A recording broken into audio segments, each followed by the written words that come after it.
guys? Yo, what's up, guys? What's happening? Hey, so the Phillies won today, huh? Yeah, 9-7, man. They were getting blown out 6-2 most of the game. Man, you keep playing like that, you might start thinking like you're the Yankees or something like that. Yeah, still got a ladder to climb there. So, welcome to. I know what a way to start off a horror stream, right? Talking baseball, but hey, you know what? You never know what you're gonna get in the Midnight Society. That's for sure. yeah. Like for example, we have Al Lucard is here. Okay. Hey, what's up, Al? He tried to escape to, Friday the 13th, 2009, but I kept dragging him back in. I know y'all kept dragging me back in every time. Every time I can't escape it. In. We are joined by our very good friend. Give me a couple minutes. I gotta finish my dinner real quick.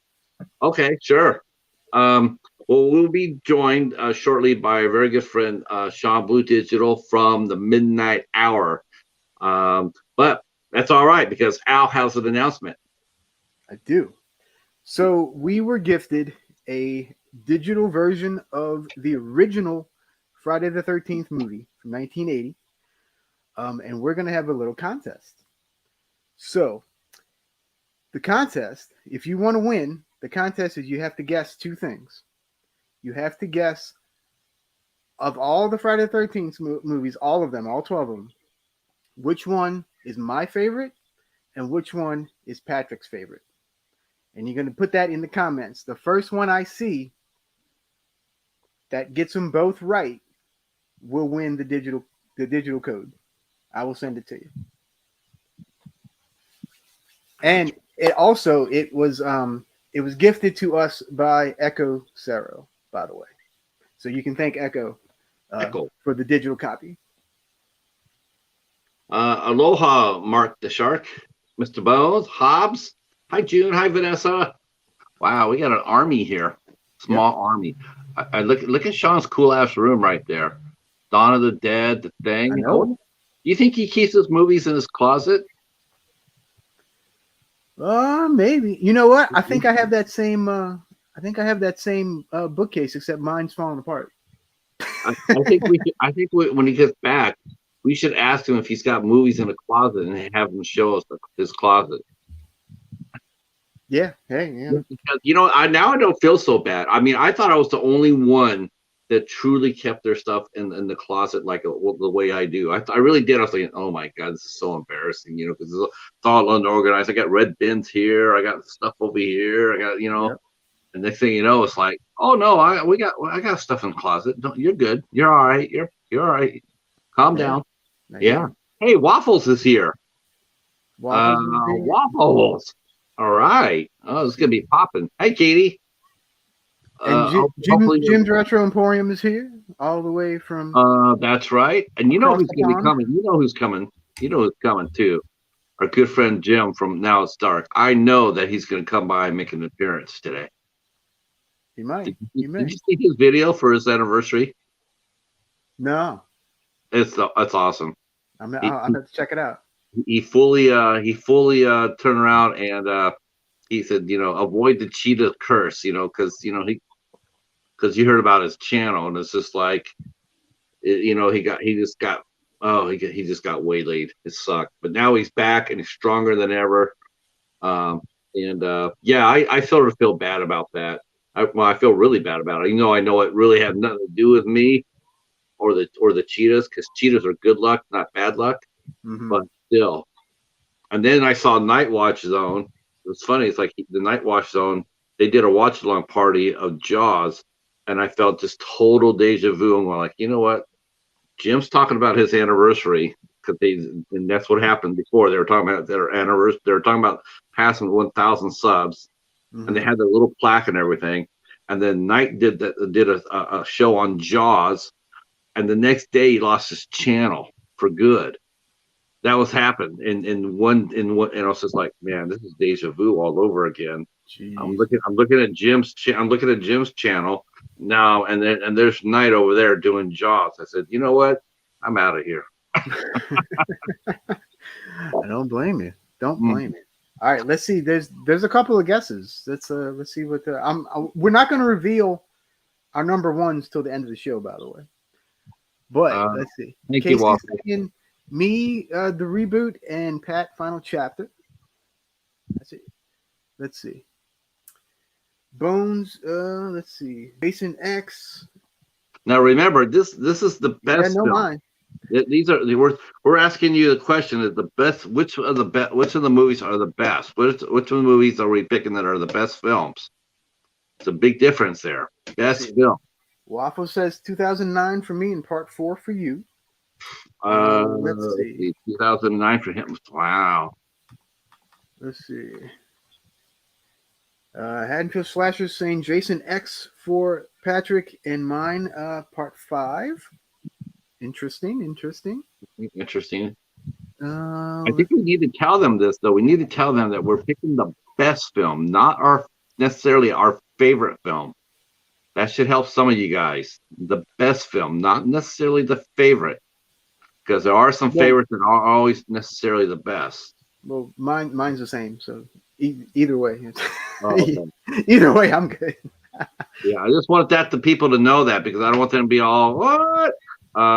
We're voting on the best films. I am. Yes, yeah. So, yeah, because Bones, don't give away all the secrets. Let's see. So, oh gosh, yeah, I guess. You know what's funny? I tell you what's funny. I was watching this while we're waiting for Sean. So I was watching Craven's channel, and I guess that Jose from Master Chaos, I guess he talked to Nev Campbell, and they're talking Scream, and he asked her if she was when she's coming back to this franchise, and he said that Nev Campbell looked at him dead in the eye and said that he's not coming back. And so, then he goes out there. He went out there and he shared that information. That Nev Campbell's not coming back. Right. I don't know what it is, but you know what? I have a feeling it is all a swerve. It's almost like the studios are going out there going like they're noticing things like this. They're noticing large groups of people. They're trying to, it's hard as hell now. If you're a film, it's hard as hell to keep prizes. It's because you got your story, you got your plot, or everything else. It's hard as hell to keep it a surprise. And I really do think that a lot of these things are swerves. No, I'm not gonna be here. I'm not gonna sign up. You know what I think? Here's what I thought about that. I'm going like, you know what? Okay, so let's just say for the hell of it, she's right. She's not signing up for 6. But who's to say she's not going to come back for 7? Who's not to say that? Yeah. Or 20. Scream 24 in like 5 years. I don't know. I mean, it just makes it less to me, honestly. It also makes it less likely that Matthew Lillard is going to sign on. I think he would sign on because there'd be no really reason for him to sign on necessarily. Right. So it's going to be it's really interesting. I think we need to quit we need to stop trying to examine every single bit of information and try to be a little bit surprised. And maybe, I don't know, enjoy the damn movie. I don't know. Yeah, I don't know. Just a thought. Just a thought. So everybody saying hi to everybody. I'm trying to see if I see any new faces. If they do, I want to tell them to Hops do at the pumpkin. Hell yeah, that's what I'm talking about. You know what? It's hard to believe. It's already June, heading towards July, and it's almost gonna be time for the Spooktacular. Yeah. September 1st is like sort of like the unofficial Spooktacular season. Oh yeah, for sure. It's gonna be a wild 2 months this year, I think. Okay, Sean's lining up the camera. Before we get into our list, of course, we will be talking about Friday the 13th, 2009, because we have yet to cover that. Yes. And I was trying to get out of it. Yeah, that's right. You were trying to get out of it, but we drug you back in it. Well, Al, you don't like the remake? I will. You'll see. All right. That's fair enough, man. You'll see. That's all good, man. Yeah, I was when I heard about the reboot, I mean, I won't, I heard about it too. I heard about 2009. It didn't do all that well. People were, well, I thought, well, I mean, it didn't do all that well in terms of opinion. Money wise, it made a bank load of money. It made a lot of money for a reboot. She got made for almost $20 million and made back $93 million. So people went out to watch the movie, and it sounds like they went out to watch it again and again for a few folks. So I didn't know what to expect. I expected, okay, people don't like it. But then this past Friday the 13th, the next thing I know, I'm looking around and I'm seeing that guess what? People are talking about it in positive terms.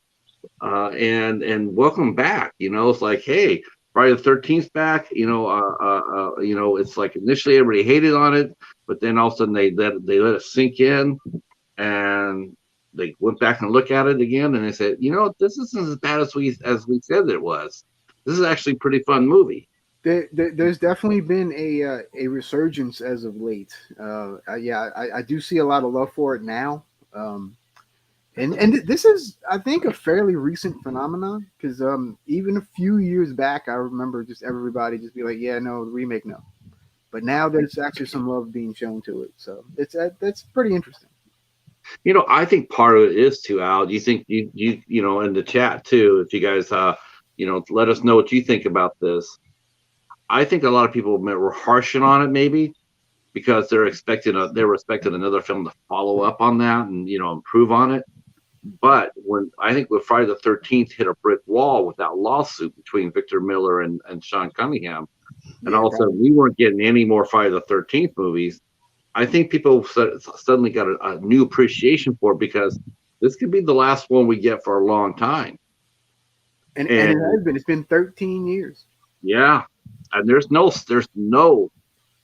sign of it ever being made, because because both sides won and both sides lost. Yeah. And, I don't see Victor Miller. I don't see him. I think he's going to take it to his grave. I don't see him selling it out or nothing. He might. He might. He might have to. Move off the mortal coil, and maybe his family or his estate might do something with it. But as far as for him being alive, I don't think nothing's going to happen with it. I think this is what we're going to get. Yeah. Well, okay. So I'll segue that. So they've taken Jason. They've taken Jason to hell. They've taken Jason to space. They even took him into Freddy's dreams and Freddy's nightmares. So where else are you gonna go? You're gonna reboot him. Right. It's funny, you hear a lot of people, I heard a lot of people talking about that too, about Jason Goes to Hell, and they're talking trash on it, and they're burying it and whatnot. But I ask you this. I ask anybody who crapped on that movie or crapped on Jason X. But here's my question for you: where would you have taken him? I mean, look what happened to look at the Halloween franchise. The Halloween franchise is a god awful mess. It is a god awful mess. There's almost so many damn timelines. Yeah, there's so many timelines. There's been retconned so many times. I mean, look at it. It's a mess. There's no continuity at all. There's very little continuity. Yeah. So, and that's because they couldn't figure out what to do with the characters. Like, okay, well, we made them unstoppable. Yeah. So what's the fun in that? How are we supposed to root for anybody, because he's not going to die? The producer made that clear. you know, the guy who controlled the rights to the character. You can do anything you want to him, but you can't kill him.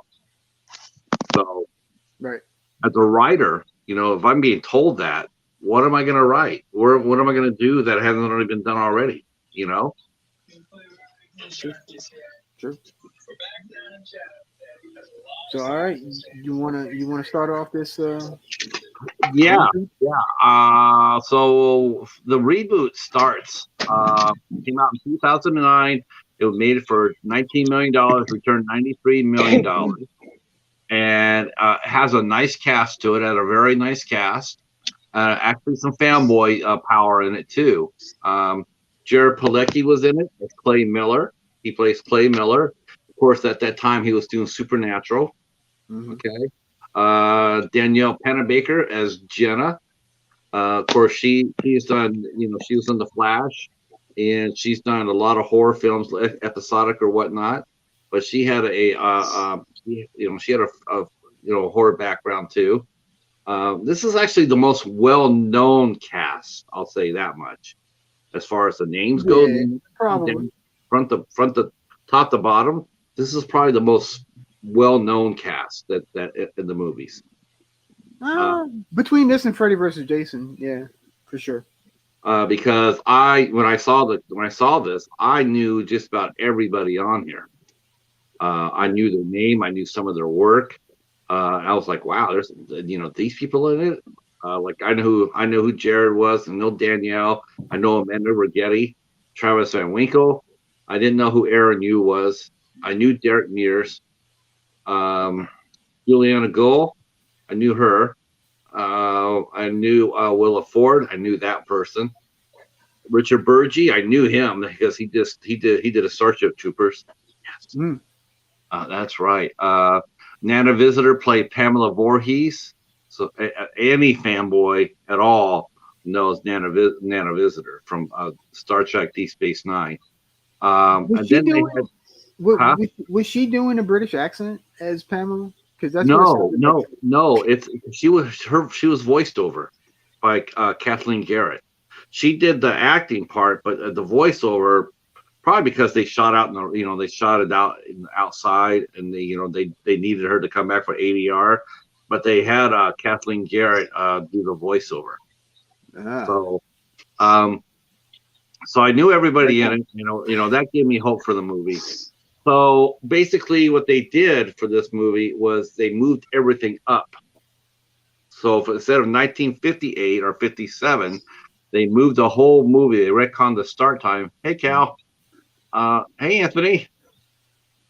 Yeah, I hope so. We're going to do our best here.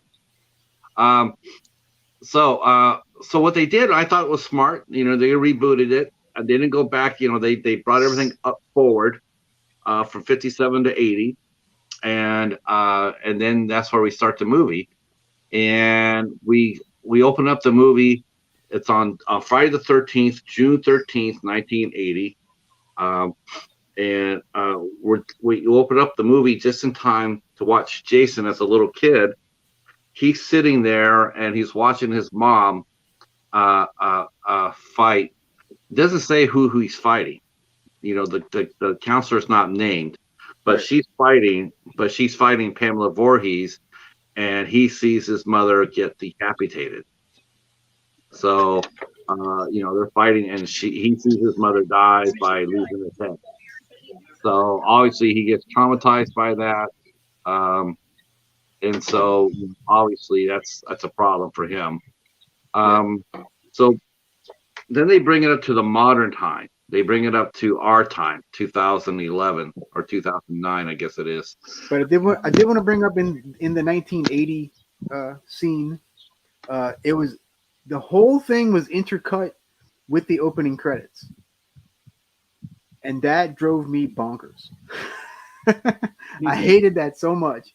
Like, no. You do the damn credit sequence, and then you put this in, or vice versa. I don't care which way. Don't intercut them. I hate when movies do that. Yeah, I don't like it either. It throws off the pacing of the movie. Yeah, and it was very jarring too, because it was like boom, like something happened, then boom, another, and then another credit, and then I don't know, it was annoying. Yeah, I just think they're probably trying to do. I agree with you. I don't like that myself, but And then I do none of I the do others think- did that. None of them.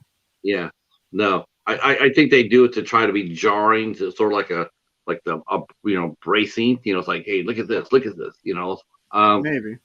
But I'm with you. I don't like that. I don't like that style opening either. So we open up, and we meet a group of friends who are on their way. They're driving up, and they're looking for a golden ticket. The golden ticket.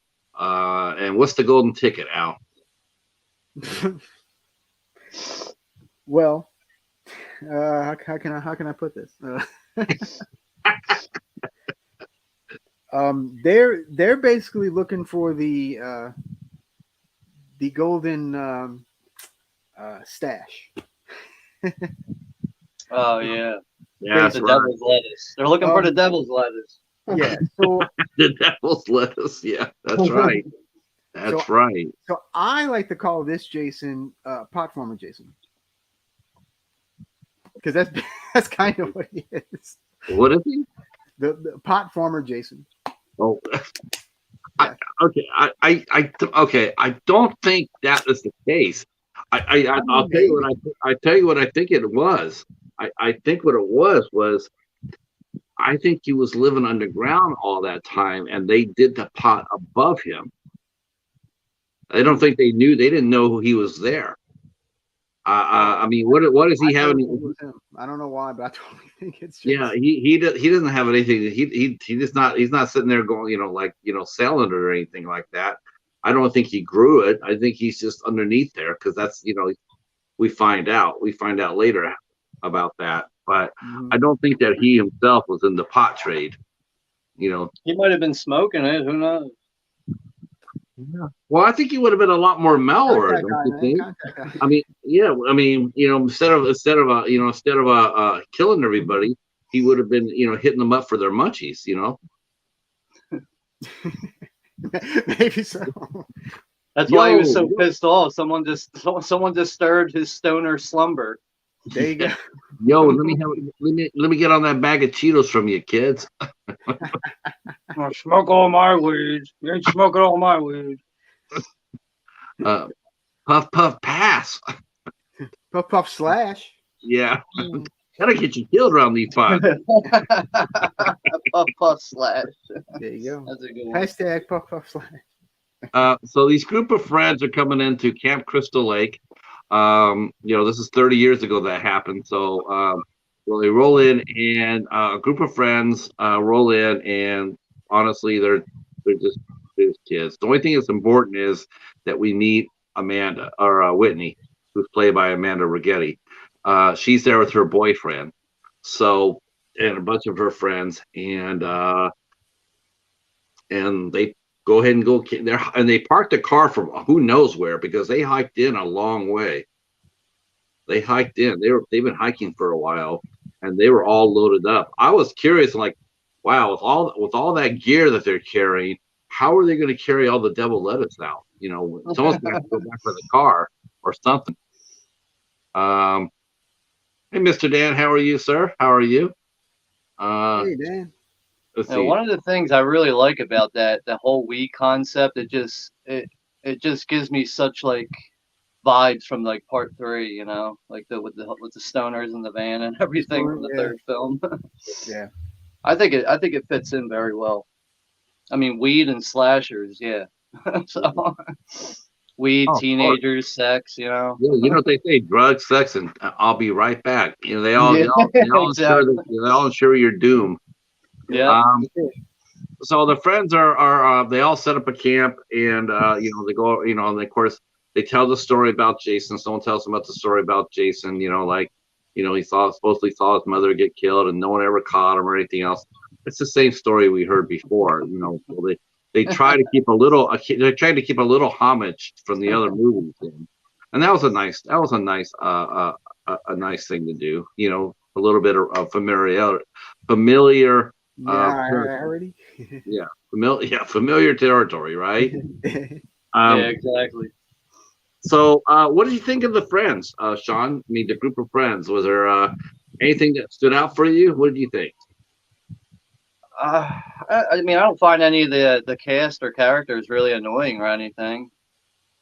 I mean, besides like the main dude, like the dude who owns the house or whatever. Like, I Yeah, I mean, think his character is like, that's just the type of character that's meant to like not be liked, I guess. But I mean, overall, I think they're all great characters in the film. Really, I remember seeing this on opening night when it was released in theaters. I went with a few friends and saw yeah, it. me too. I sure did. You know what I really thought was really cool is that the fact that they actually did two groups, like two distinct groups. You had the first group with Whitney, and then you had Trent with his buddies. It was two Yeah. distinct groups. Mm. Um, Yeah. uh, what did you think of the first group, Al? What do you think? Anything in particular grab you, or they just seemed pretty vanilla? T- to me, just about every character except that asshole guy. Later on, they're all extremely one dimensional and just I don't know. Like none of I didn't like any of them. Honestly, I didn't like anybody. It's just Uh, like all That's right, understandable. I mean, I can relate to that. I can understand why like some people are not down with the characters. I just feel like they fit perfectly for the base material for a slasher, basically. So yeah, do, do, it's very do you think? I think there might be one thing I will mention. I mean, there was one thing too about this cast, unlike the other casts too, for the most part. This one seemed the most, it had the most name recognition, but it also seemed the most out of central casting, right? I mean, you look like these people actually auditioned. They were casted based on looks. A lot of them were. Not to say they couldn't act, but it's like they all seem like all Americans, all good looking, all young. I mean, and the first three, like especially the first three movies, they looked like just normal people you see on the street. There wasn't anything that would grab you. Like if you saw them walk by you, you wouldn't even give them a second look. mm, Whereas this cast here, when they walk by you, you knew it. You would actually like, oh, okay, you do a double take. And I do think that took a little bit away from the movie. It's like that's what made the first 3 or 4 movies so good was because it could be anybody. right. Yeah, Um, agreed.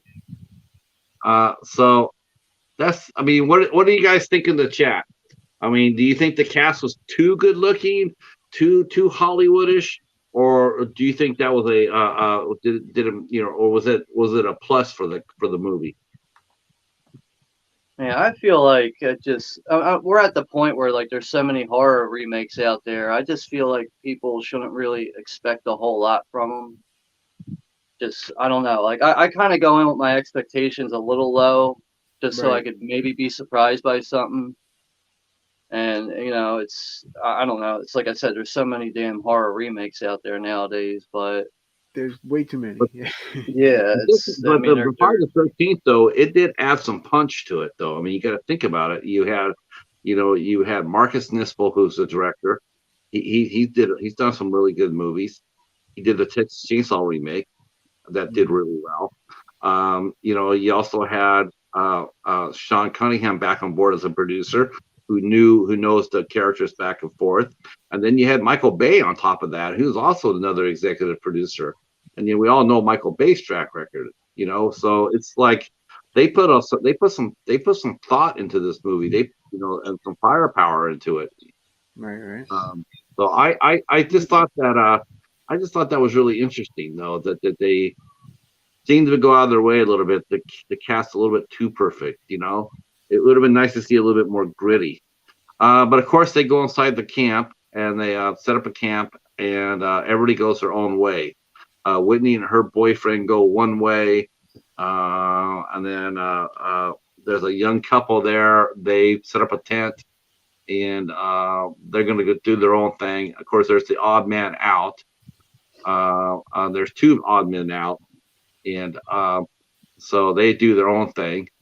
And yeah, and we see our first actions by the new Jason. And I say this word a lot, but it's true. But this first scene, this first attack, is ferocious. It's pretty ferocious. Yeah, that they actually do have a pretty good intro for him here. Yeah. Like, yeah, I'll give it that. I mean, the first kill was probably, honestly, the first kill was probably the easiest one of the whole movie. It was the most mundane. Yeah. It was just like, after that, it just got, and there's some thought put behind it. And we know that we now know too that the Jason is a human Jason. He's not going to be rebooted as a supernatural Jason, but he is a normal Jason because he shows his, he's smart. He's real smart. In fact, I dare say he might even be a little bit smarter than the original Jason in the private. Yeah. What's up, Steven? Hey, Steven. Yeah, this is definitely a different type of Jason, for sure.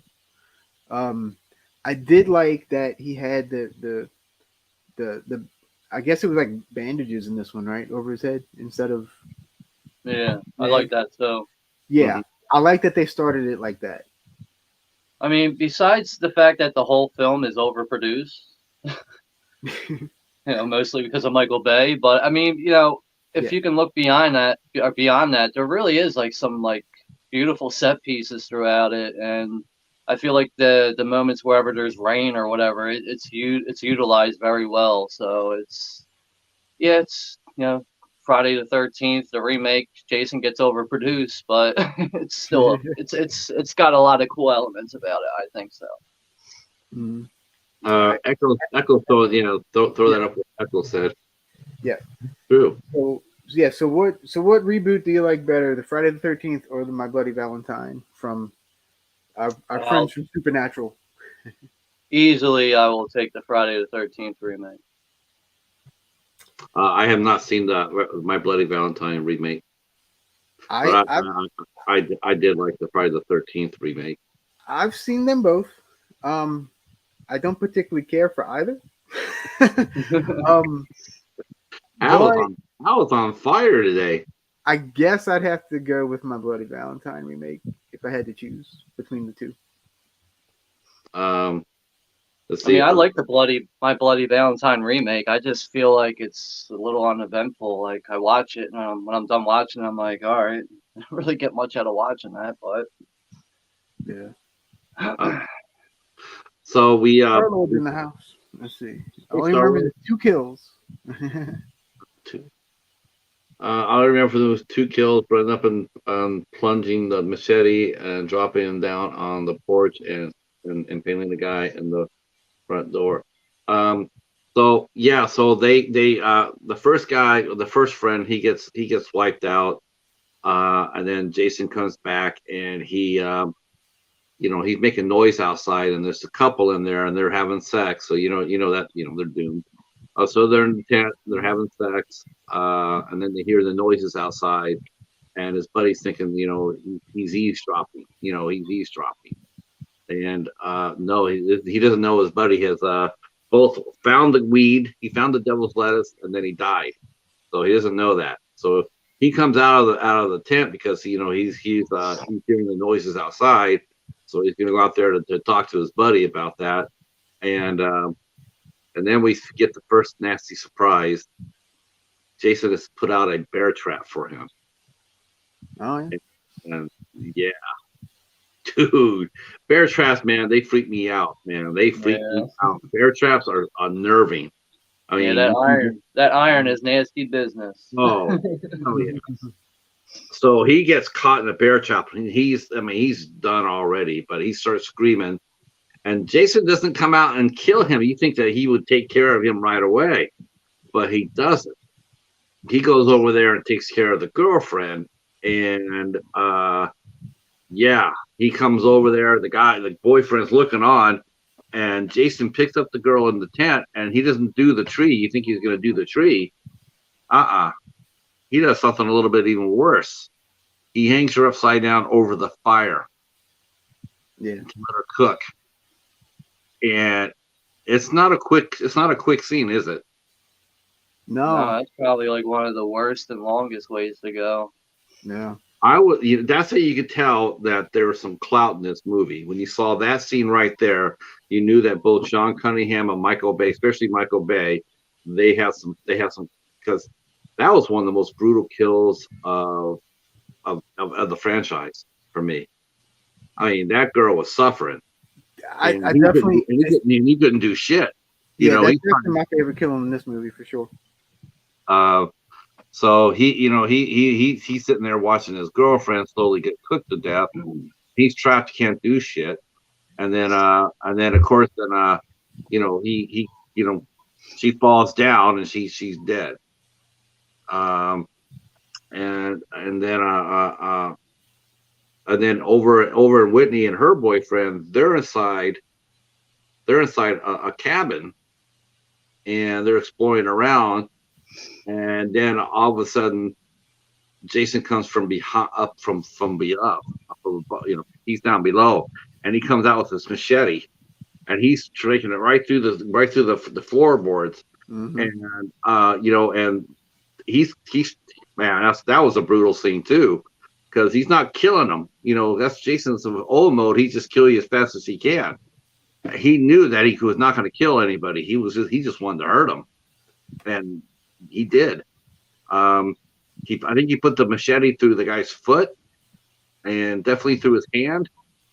I think he fell down. He got hit there too, and then he put Whitney in the trash there was an iron bathtub there, and he was trying to get in. It was sort of like the Titanic scene almost, where it was like, okay, you can get in the bathtub, and there's room enough for two, but for some reason the boyfriend can't get in the bathtub, and then while he's trying to, Jason comes up and grabs him through the floorboards and yanks him down.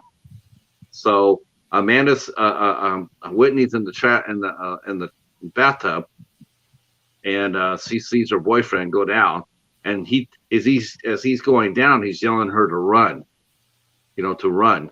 Mm-hmm. So she does try to run, and what do you want to take over the next scene, Al?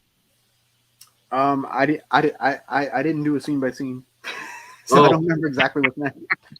Yeah, that can be hard to do. However, I will comment on the scene you just talked about. It very much reminded me of the Texas Chainsaw remake. For some reason, it had the same look and feel of it. And of course, Marcus Nispel the same guy directed the Chainsaw remake.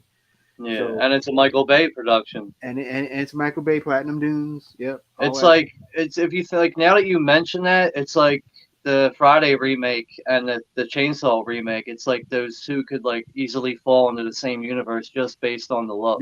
Yeah, absolutely. I 100% agree with that. Yep. And the Cheetah has arrived. Yeah, I would say the biggest mistake the first group made is right here. They didn't have one of these. They didn't have a Cheetah.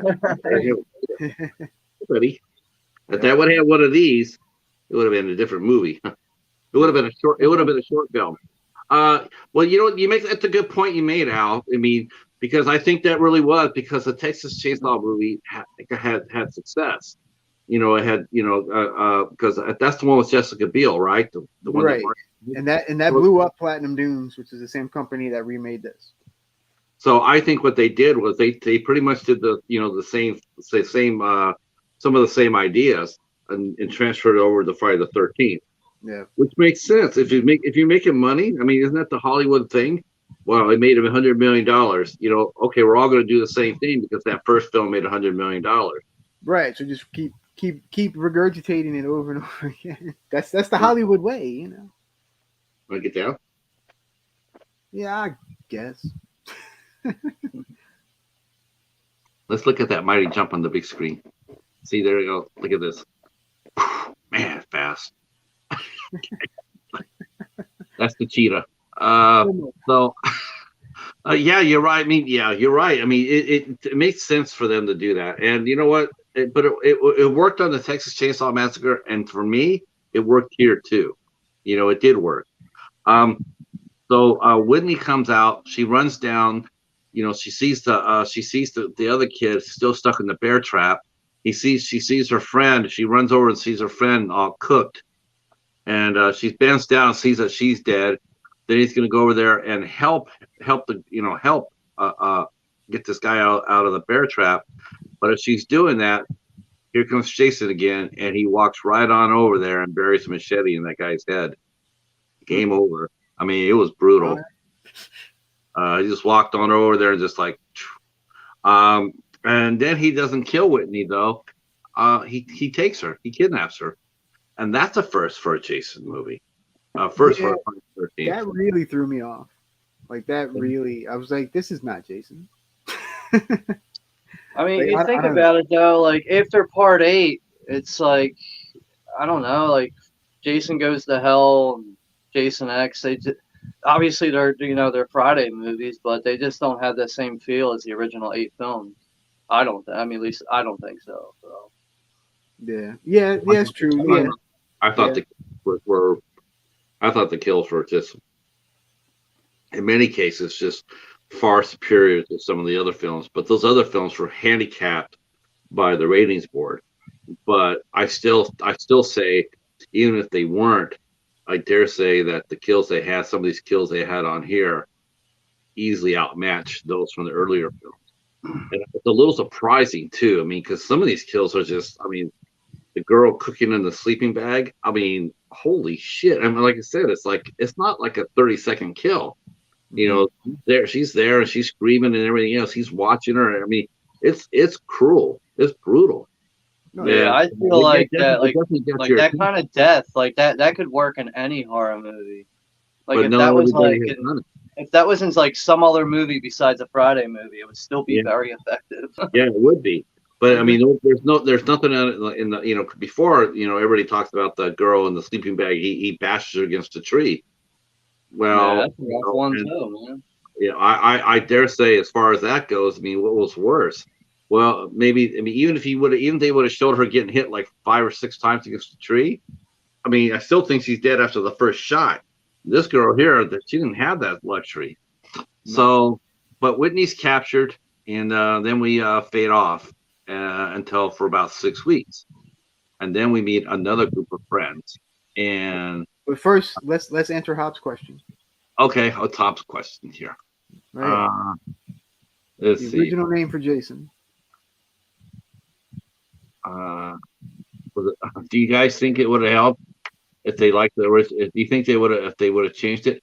I don't know, because I think if they would have changed it to Josh, I think they would have been open to a lawsuit from the guy who owns the Spectacular title. The Pumpkin King. Yeah, true. Very, very true. I don't know. Josh Voorhees doesn't sound as menacing.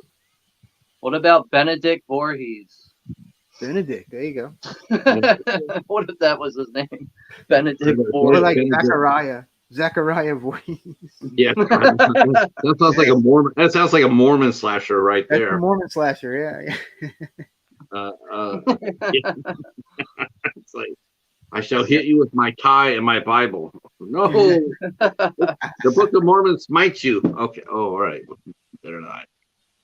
No offense to anybody who's a Latter-day Saint. So yes, go BYU, go Cougars. Okay, we're just goofing.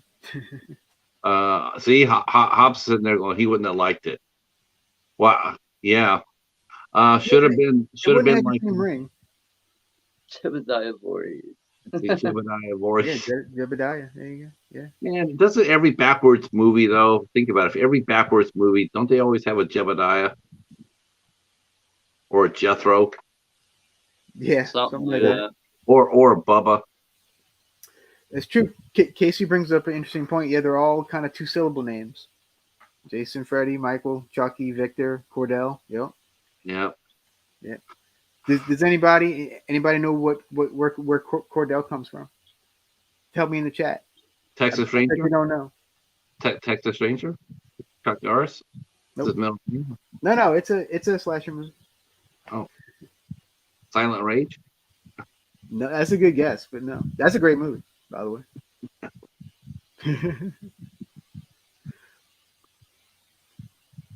All right, so yeah, so now we flash forward to 6 months Flash later. forward 6 weeks later, and then we meet. First of all, who we meet before the friends, we meet Jared Palicki's character, Clay Miller. He's looking for his sister, Whitney, who's gone missing. And so he has been going around the county asking people to see it. And the cops are a little bit tired of it. And they're trying to encourage him to go look someplace else because he keeps on coming by and asking people, and he keeps on reminding them, of the people that are missing. So they take him aside, and they feel sorry for him. Of course, they feel sorry for him, but they said that they had done everything. They put in exhaustive search. They have volunteers out. I mean, they've done everything humanly possible to look. I personally thought the cops were being dicks. It's like, you know what? Who cares? Let them ask. It's like if that makes them feel better and to find his sister, let them go. Why would you tell somebody to sit there and say, yeah, just don't look here anymore? Because that doesn't always work.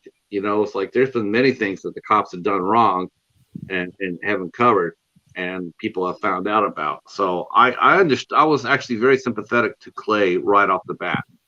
I didn't think the cops were assholes, but I didn't think they should have told him to quit looking. He's been very polite.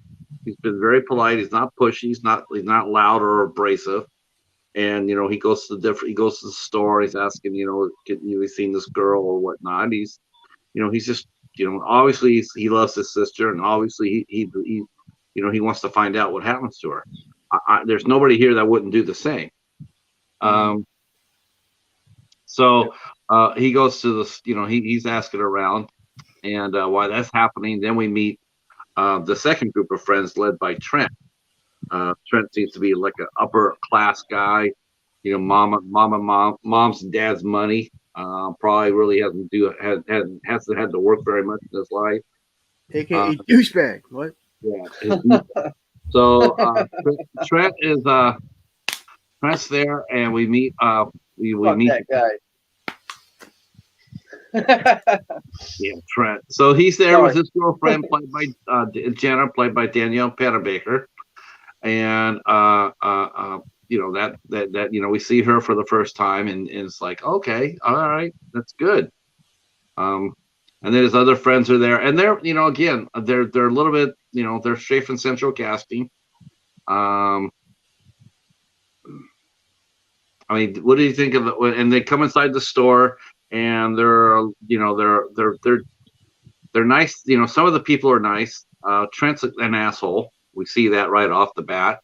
And it seems that they're going to clash at first. Can you want to go through the store? Either one of you? I don't really remember much of the store. The store. Wait, doesn't somebody like come in and like start shit with them or something? Yeah, or is that another movie? Yeah, because Jared Palecki, Trent and his group come in, and they're shopping for snacks and beers and shit like that. And Jared Palecki is talking to the shop owner, the clerk, and he's in front, and they want him to hurry up and rush and get out of the way. And so that sort of sparks him up, and of course Jenna feels sorry for him, and then but Trent's being an asshole, and then and then, of course, the two alpha males sort of, bark words a little bit. I was a little bit more. I mean, Trent was he was brash, but I thought Clay would be the wrong person to mess with, especially then. Yeah, because he was on edge. So they had their little clash at the store, and Jenna feels sorry for him, and she takes a flyer and whatnot, and then they go their own separate ways. So Trent and his group go to their cabin that Trent's parents own, and they go ahead and they get in there and start partying a little bit. The friends that are there with them are Chelsea and Bree, their friend Chewy, Nolan and Lawrence are all there. That's the group right there. Yeah.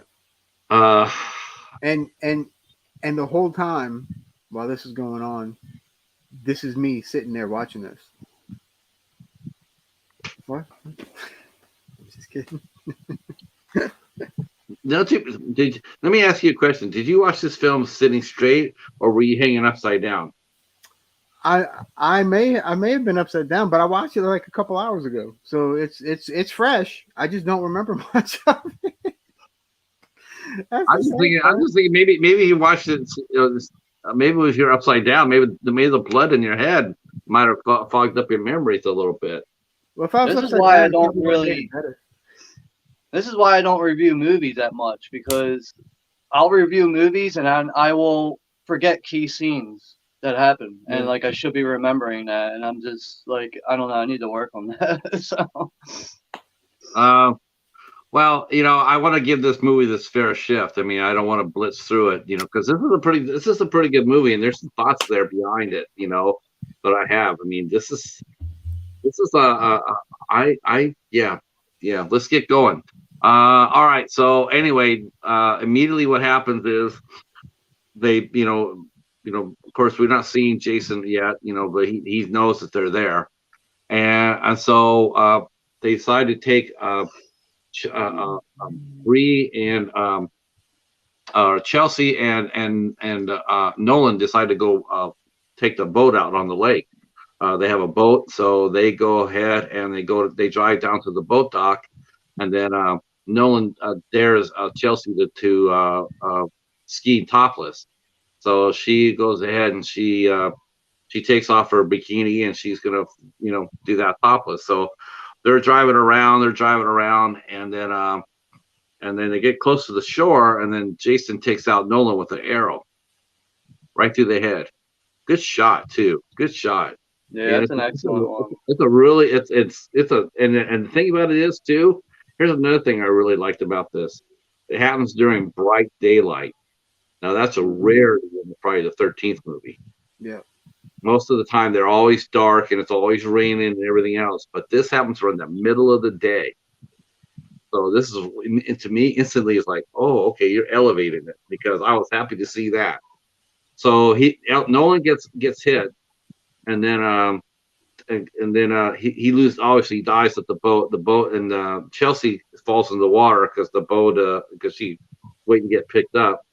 But unfortunately, the boat, because he's dead, it comes straight at her.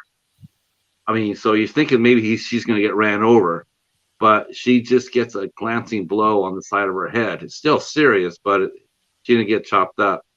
So the boat takes off, and she's got a contusion on her head, and she's concerned because it hurts, and she's like, "Holy shit! Now what do I do?" So she starts swimming toward the shore, and as she does, she sees Jason on the shore, and he's standing there with the machete in his hand. That's a great part, and everything leading up to that kill is amazing. So he's staring at her, she's staring at him, and she's banged up. She can't go anywhere. She can't outswim him, because he's going to follow her along the shore. She's going to have to make a move. Yeah. So what she does is she pretends that she drowns. She sinks underneath the water, and then she just looks like she's drowned. She can't hold up any longer. But she goes underneath the dock.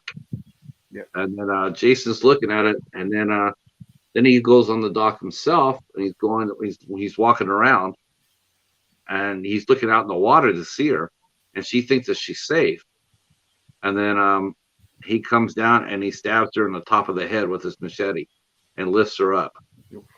This was a definite top kill in the series. That is a very wow. Now so this entire sequence, I will say, is shot extremely well. Very well. And this is probably the best part of the movie for me, at least, because it's very good. It's intense. It's really, and it's very it's shot extremely well. And kudos to Willa Ford and Derek Mears too for this scene. I have to 100% agree with you, Al.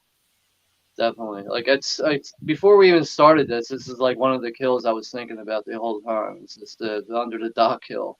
Yep. And I think another thing that's good about it, it's really not like it's like you have an idea like that option for Jason's there to kill her that way, but it's really not that predictable. I Right. mean, once you see it, though, you know what's going to happen from there on. But Yeah, but that first yeah, time you saw it, like I said, you and I saw it in the theater.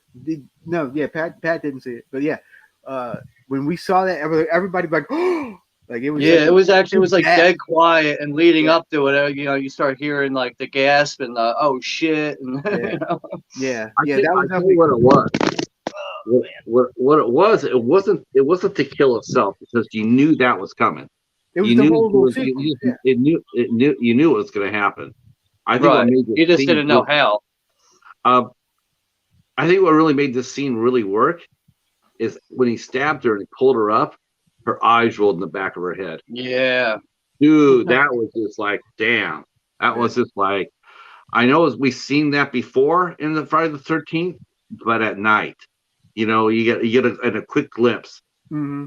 But for this movie, they held that shot there.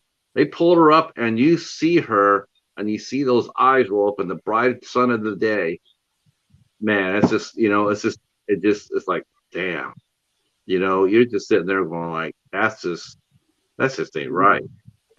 Uh, and so it was definitely a great kill. It, And it it definitely is. And that, speaking of kills, later on we're going to talk kills of the whole franchise. And let me tell you, that was one of the hardest lists to make. yeah, yeah. Once you start thinking about it, man, it's just so many good ones. Yeah. Um, so there's two couples. I mean, one couple's already gone, and and one thing that Jason did not do, I don't think in this movie, I don't think he, I don't think he, I don't think he took the corpses, did he?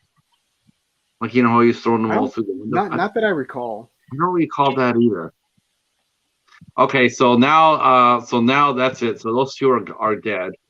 Uh, so uh, so anyway, by this time though, Jenna has reunited with Clay. They meet, and then they start talking, and then Jenna decides to help him out, and so she invites him over to Clay's house or to Trent's house.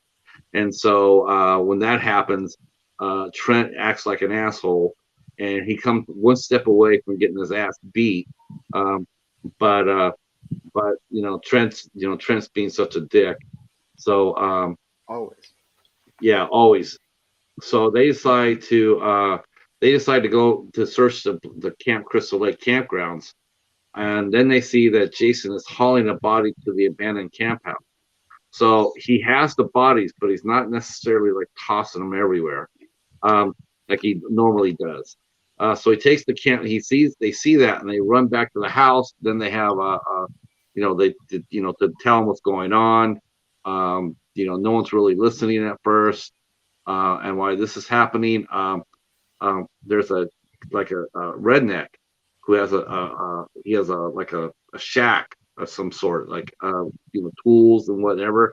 I think he's the caretaker of the Devil's Lettuce, and so in fact, this proves that Jason had nothing to do with it, because while he's operating the camp, um, a lot of their supplies have been going missing. And the redneck comes in there, and he's sitting down there, he's looking at a magazine, and all of a sudden we see Jason come down the stairs, and he has stolen 2 cans of kerosene. And the guy gets up there and says, "Oh, so you're the one that's been stealing the shit." So yeah. he matches up against him at first until he sees Jason walking on over and pulling out a knife. So he's saying, "Hey, wait a minute, you don't need to do that. You don't need to, we don't need to go there. You can take whatever you want. I don't care." But of course, Jason's not in the mood for that, and he slices the guy's throat.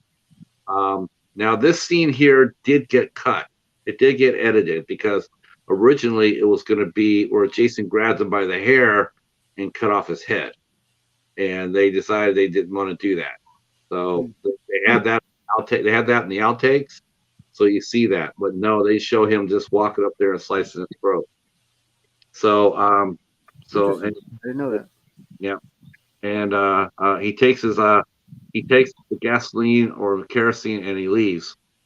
So that eliminates him. And then let's see. And then they go back, and when Jenna and Clay go back to the house, Clay tries to call the cops, but the cops aren't really listening at first because it's just Clay. And so, they've dealt with him so many times, so they're not really, some of the cops are really cynical about it. So they're just like, oh, whatever. But not all of them. Not all of them. Some cops are still feeling sorry for him. And one guy is just taking on the phone. He's answering the phone. He's not taking the call serious. And the other guy, he is. So he berates the junior cop. And he says, I'll be back. I want you to finish my report. So the other cop goes out there to investigate. And so, obviously that cop, he gets killed. But Jason disconnects the cabins. He does which is common. That's what he's done a lot of the movies. He knows how to disconnect the electricity, so he does that. Jason the electrician. So while this has been happening, their friend Chewie, while this has been happening, not only has Jason taken out their electricity, but he also killed their friend Chewie, which was a really sad death. He died pretty hard too. So his buddy Lawrence, he decides, after they tell him there's the killer out there, he decides that he's going to go out there and get his buddy Chewie, bring him in. So he runs out there and he's looking for Chewie, and he can't find him, but he does see Jason, and they squab a little bit, and then Lawrence runs for the house. He runs for the house, and Jason grabs an axe, and again, one of the most amazing shots. Remember, he's human, but he whistles that axe and hits that kid square in the back. I mean, he hits him so hard it causes him to fall into a pile of firewood, and he starts screaming. And so, and of course, that reminds me of a Full Metal Jacket when they shot the buddy and they left him out there and they screaming because the sniper wanted them to go out there to get him. And so that's what they comment on, we're going to go get him. We're going to go get Lawrence. But we can't go out there because, Jason's out there. Okay. Am I making all sense or am I rambling here? I believe it makes sense. The movie kind of rambles, so yeah. Yeah, it's not you, it's the movie. It's not your fault. It's the movie's fault. Can anybody tell how I feel about this movie? I'm just curious. All right. So how are we doing? Am I doing this okay, or am I never get out of the boat? Yep. All right. Unless you're going all the way. Yeah. So let's get to the good stuff. So Lawrence is out there, and he's dying. And they're not going to go out there to get him. And then while this is happening while they're looking outside at him, Jason then sneaks in, and he kills Bree, who is that Clay, since since Jenna was hanging out with Clay, he got jealous, and so he decided he was going to cheat on Jenna, and so him and Bree had sex, and that's where I know you remember this part, Al. In one of the most graphic sex scenes in the entire franchise. Yeah. Yep. And not only that, but the words too. Your what do you say? Your tits are stupendous. Oh yeah. He kept talking about her nipples and stuff. It was weird. Yeah. So he makes a comment right there. They're having sex, and you're right. It's a graphic scene. I mean, they're and he goes up there. Your tits are stupendous, and then it's a long scene too. It is. It just keeps going. Yeah, it keeps going, and this graphic and what they say, like she's telling them she's almost there. She's gonna be, They're just grinding and grinding. Yeah. So they're sitting there laying down, and then all this shit happens. But Jason goes in there and he and I thought this was a it's a I didn't think this kill was all that graphic. I actually saw it more of a homage, but he kills Bree by impaling her on a rack. So they made it they made it sort of like a clothes rack or something, but it had antlers on it, and it will sort of remind me of a Silent Night, Deadly Night. Yeah. So I saw that and went, okay. I don't know sure if that's what it was, but that's immediately what I thought of. But he had killed her before he put her on the stake. He already killed her, and then he put her body on there. Whereas in Silent Night, Deadly Night, he did it while she was still alive. So that was also Linnea Quigley. Yes. Linnea Quigley looking spectacular. Let's see. Which would have made this movie better? I'm just saying. Yeah. Linnea Quigley? Okay. I'm going to expect that every time. Yeah. So the cop finally gets there, and of course he knocks on the door, but is immediately killed by Jason before he can do anything. He's knocked on the door and he just gets wiped out right away.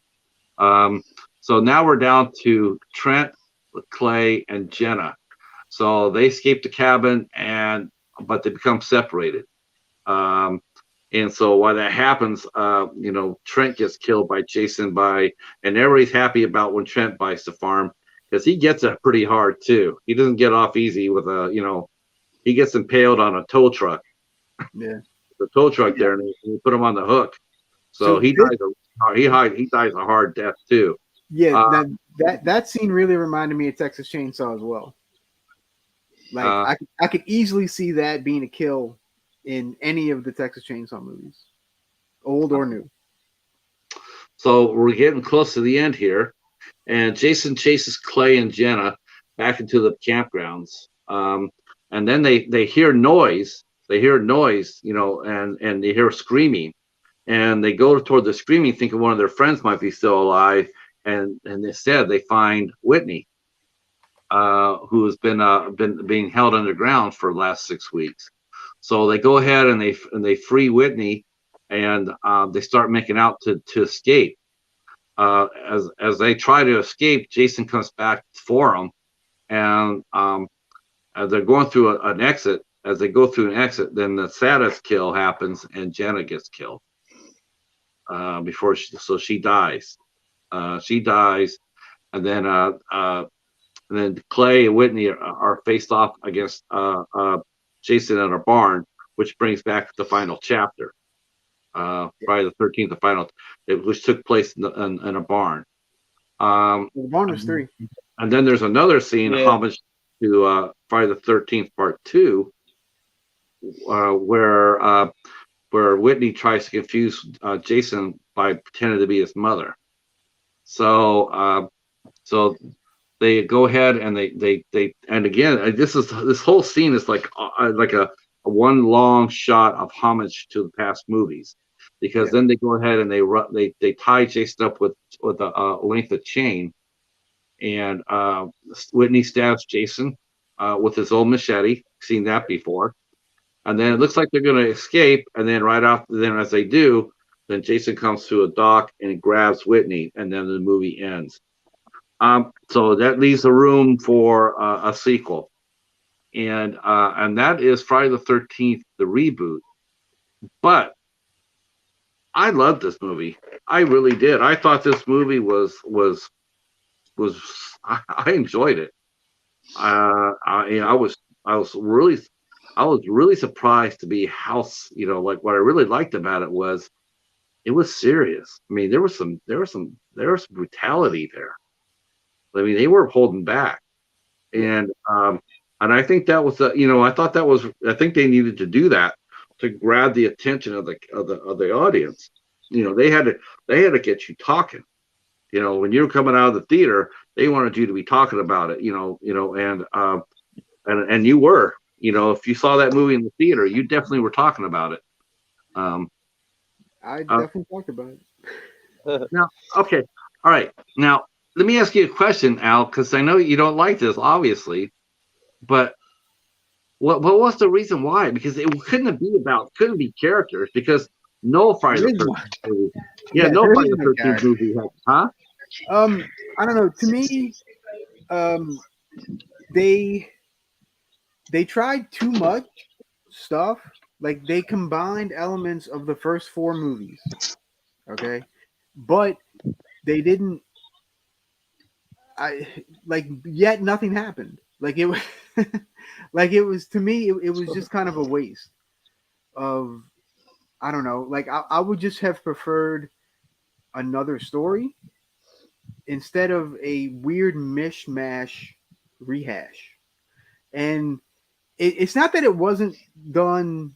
Some of it was done, like I said, the cinematography was okay and stuff. Except some of the shit was so freaking dark, I couldn't tell anything that was going on. Um, the I don't know. It was too much.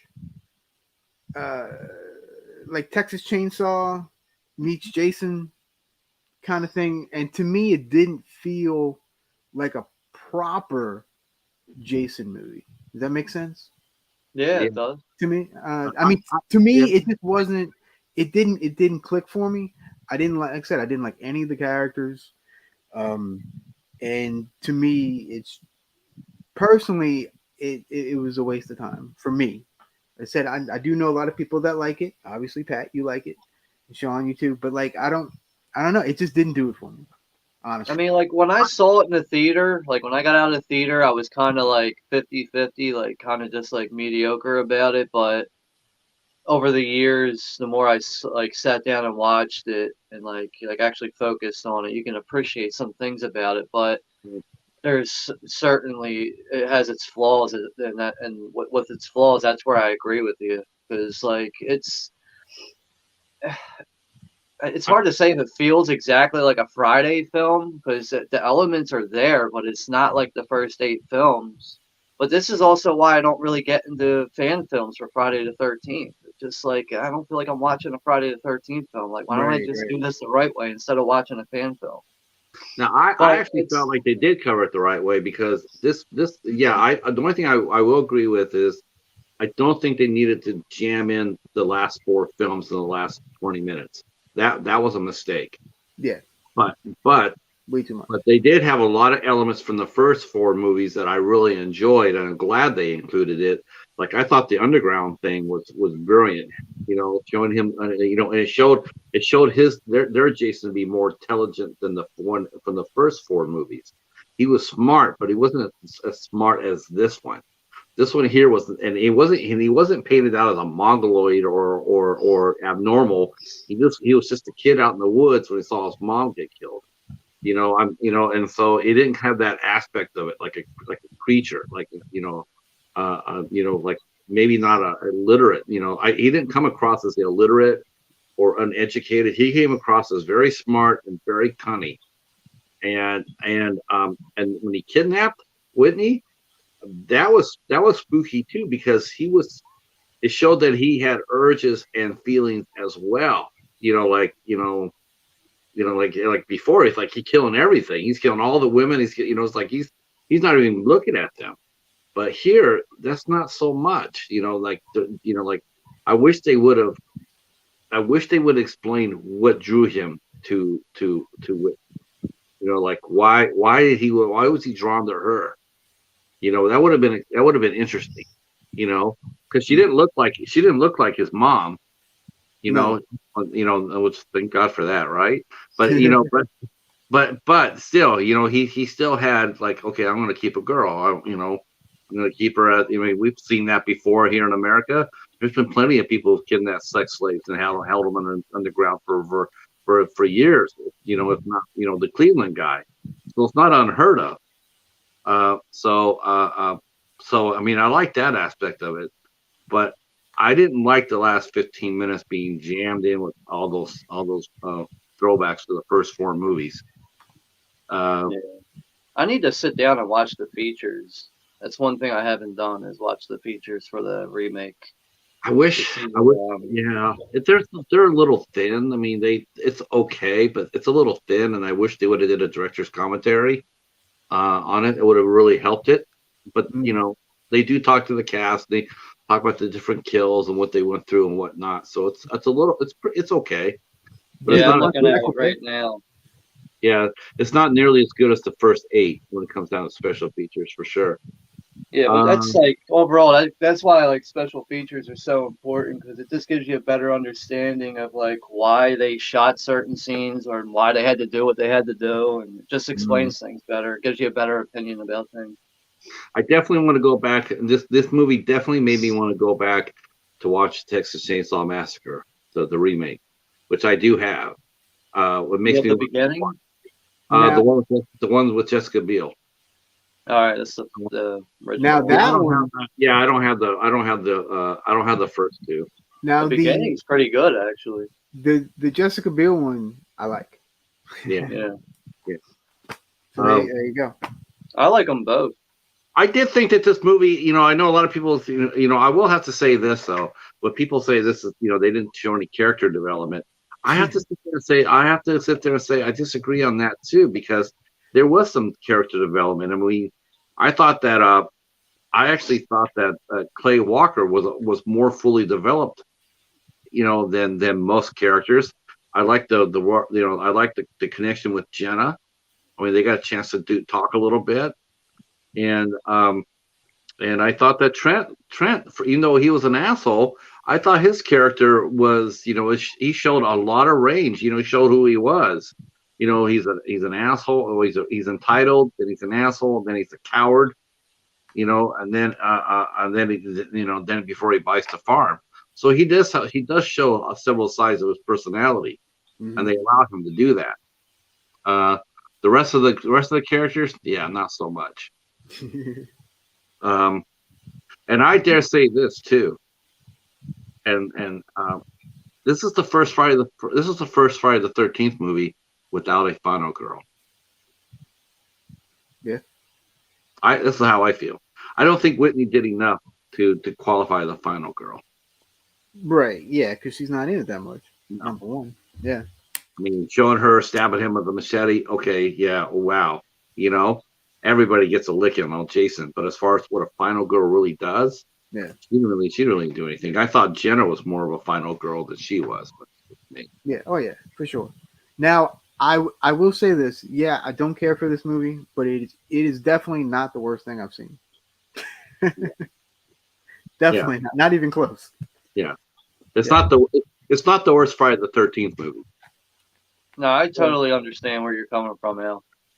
Yeah. Just I don't know, just didn't click for me. You know. I just, So I mean, like other people's opinions about horror remakes, like they can say whatever they want. Like remakes, like people's opinions on remakes, this never gets to me. It just doesn't bother me at all. I mean, yeah, obviously, it's a negative opinion.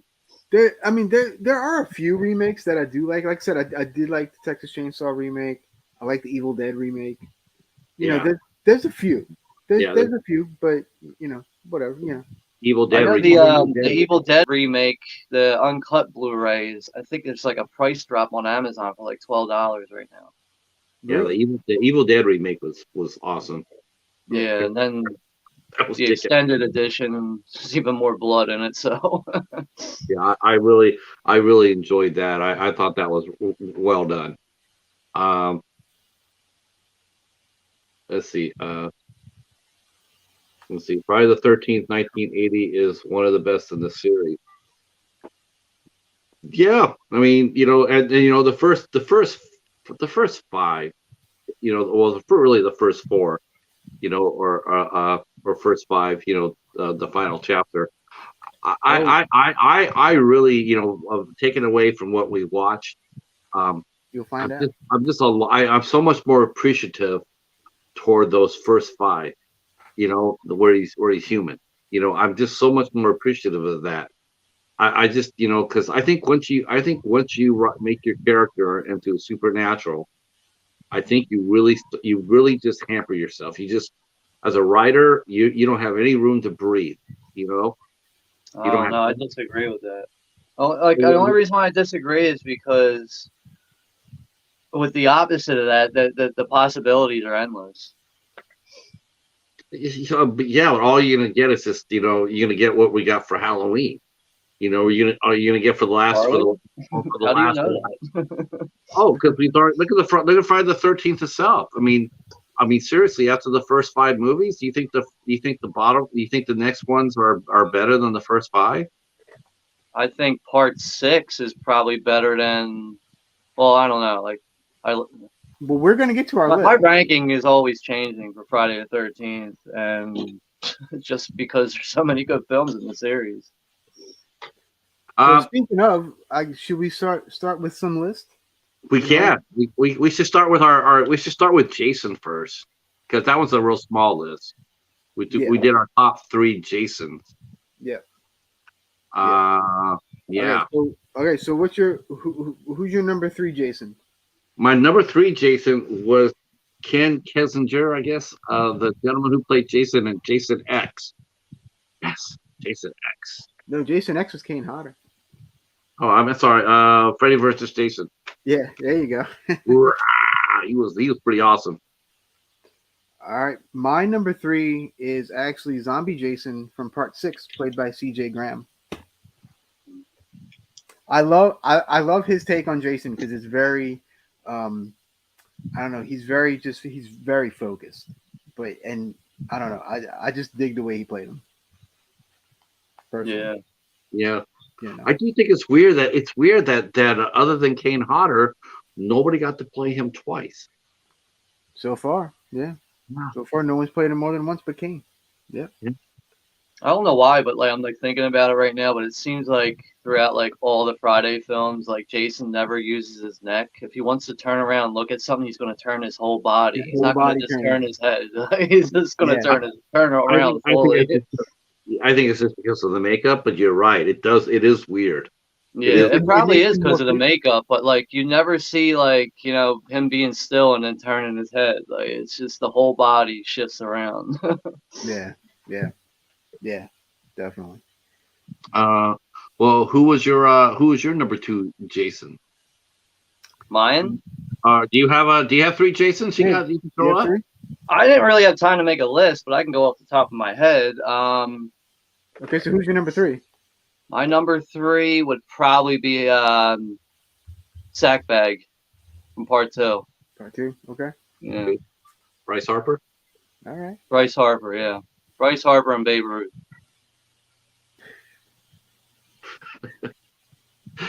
That's funny.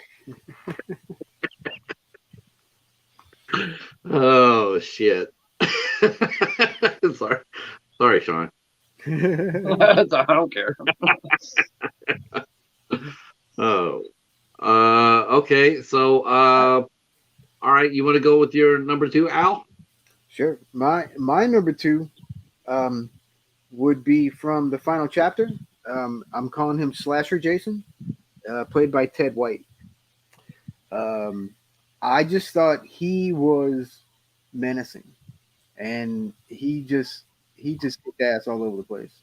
He busted through that door. He was going after Corey Feldman.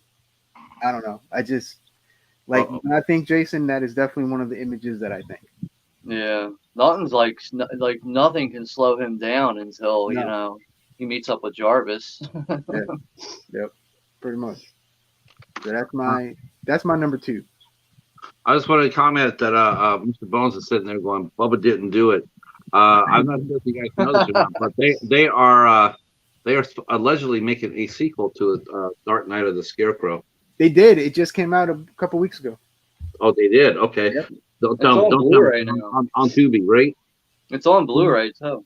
Not that I know of. I'll if it's on Tubi, I'm definitely going to review it. Okay. Just don't copy anybody. That's I'll try not to. Yeah. Instead of Bubba didn't do it, it'll be like Al didn't copy. Lucard didn't copy. Yeah. My number 2 Jason was Derek Mears from the movie we just talked about. Yeah, I really appreciated his performance. I thought he played a great Jason. He was definitely he's younger than Kane Hodder, which is why I think they used him because they made him fast. And why like if they would have made him supernatural for this movie, they still could have used Kane Hodder. but because they wanted him lean and mean, and he's 17 years younger than Kane, I think that's why they cast him. Plus, not only that, but he already been doing some stunt work and acting work, and so it wasn't like Derek Mears was an unknown factor. And he later on went on to do the Swamp Thing series. So yeah, I really like Derek Mears quite a bit. I thought he did a fine job, and he made a good Jason. I will definitely agree with you. I did like his version of Jason. I thought he was very well. I thought he did very well. Yeah. Sean, you're number 2. I gotta go with C.J. Graham, Part 6. Yeah, he was just he just nailed it. He really did. Also, his speed walking through the woods, man. That guy could speed walk, man. Yeah. Very true. Very true. Hey, Kevin. That's crazy. I can't believe they made a sequel to. Yeah, I don't know anything about it. I heard that they were going to. I didn't know they already had done it. That's what scares me. So everybody in the chat too, let us know who's your favorite Jason. Yeah. Drop off in the comments who your favorite Jason is. We want to know, because we got. I'm pretty much sure we all are gonna have the same number 1. So I'll go first. My number 1 Jason was Kane Hodder. I mean, obviously, yeah, shocker. Can't believe that. What kind of crap is that, man? Jeez. I know. He's like, yeah, what'd you do? Copy every list he saw? Obviously, you got to go with Kane Hodder. For one, he did Jason X. That's right there is enough right there. But obviously, his longevity. I just wish he had better movies to start in, because the movies that he was in, they're some of the weakest of the series, whether it be story wise or the rating boards wise. He really got short shifted of what he could do, and that's a shame, because if they would have made him like a slower Jason, I would have liked to see what he would have done in the remake. I think he would have been awesome in the remake if they had gone with the slow Jason, with the supernatural Jason. Yeah. But they didn't. So, but yeah, he's Kane Hodder is my number 1 Jason. Well, I'm gonna throw a wrench in everything. What? Mine is also Kane Hodder. Oh man, I was about ready to say you must be hanging upside down. So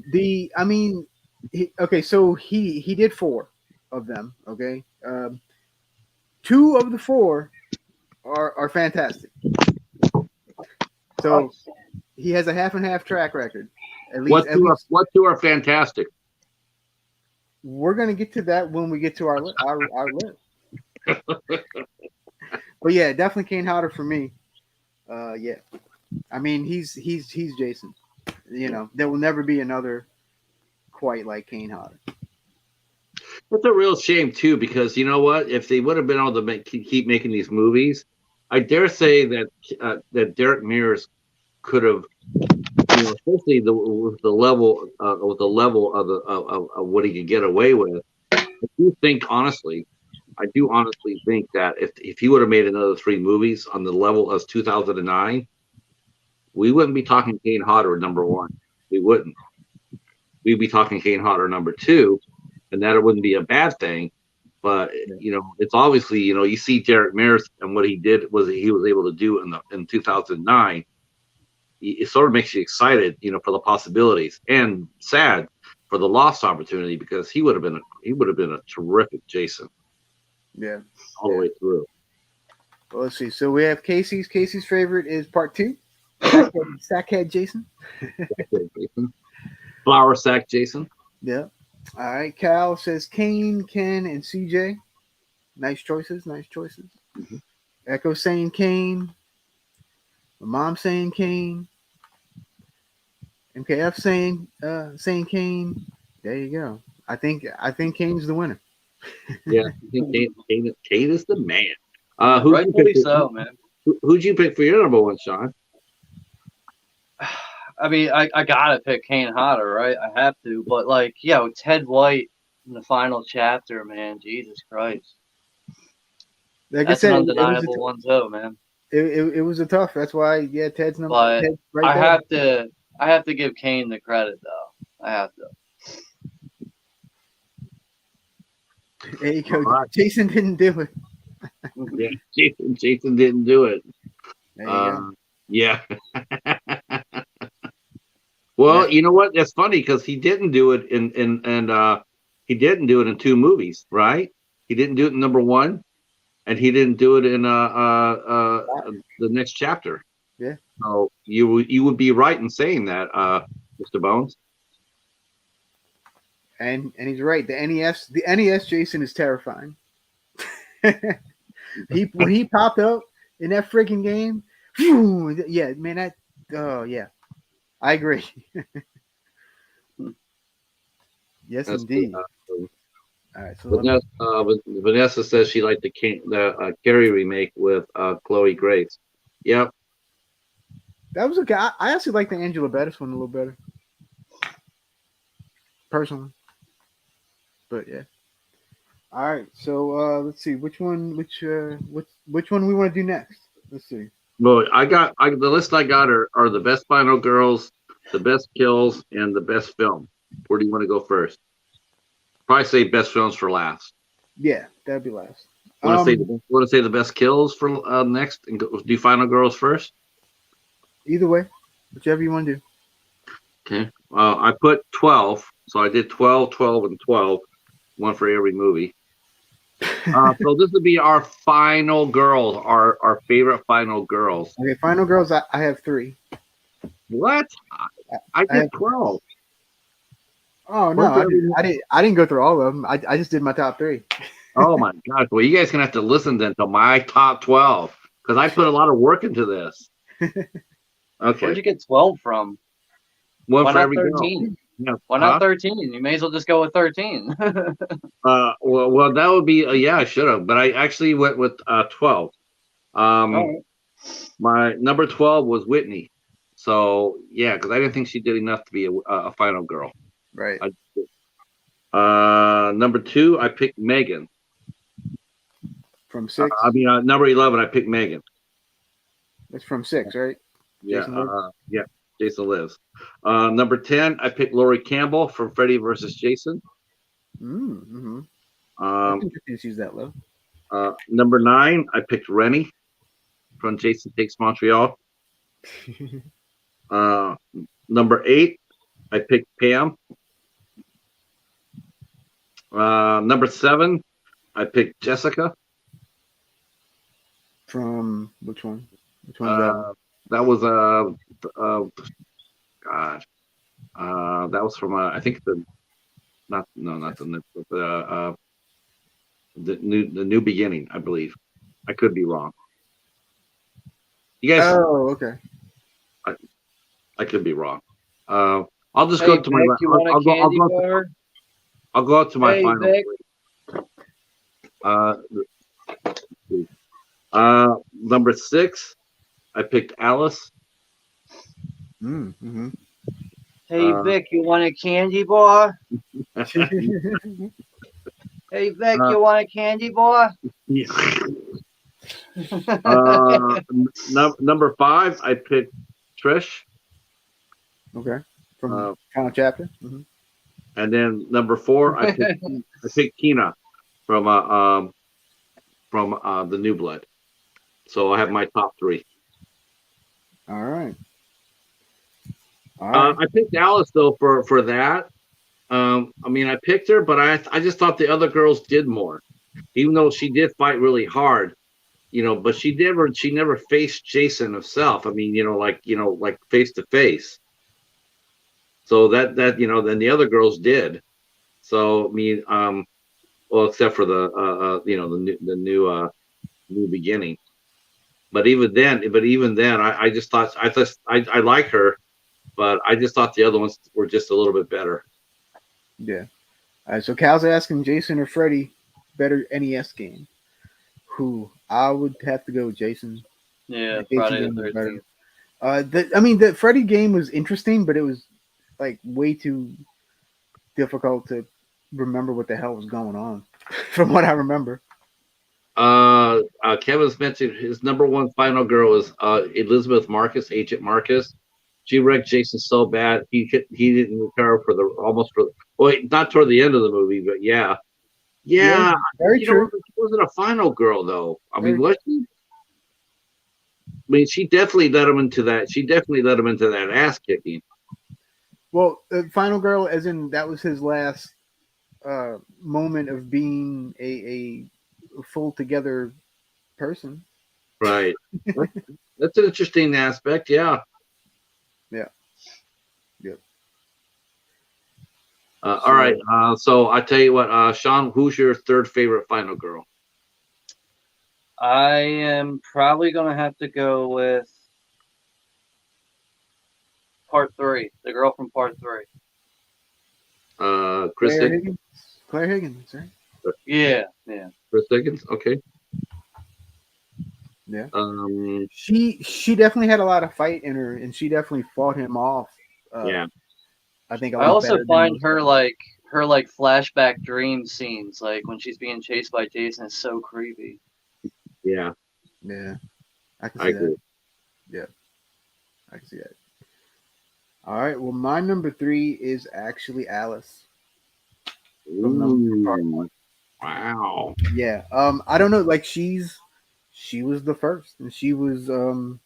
I I felt bad for her. Yeah, me too. You know, I just felt bad for her, and She's terrified out of her mind, and she still manages to like hold some of her composure together, you know?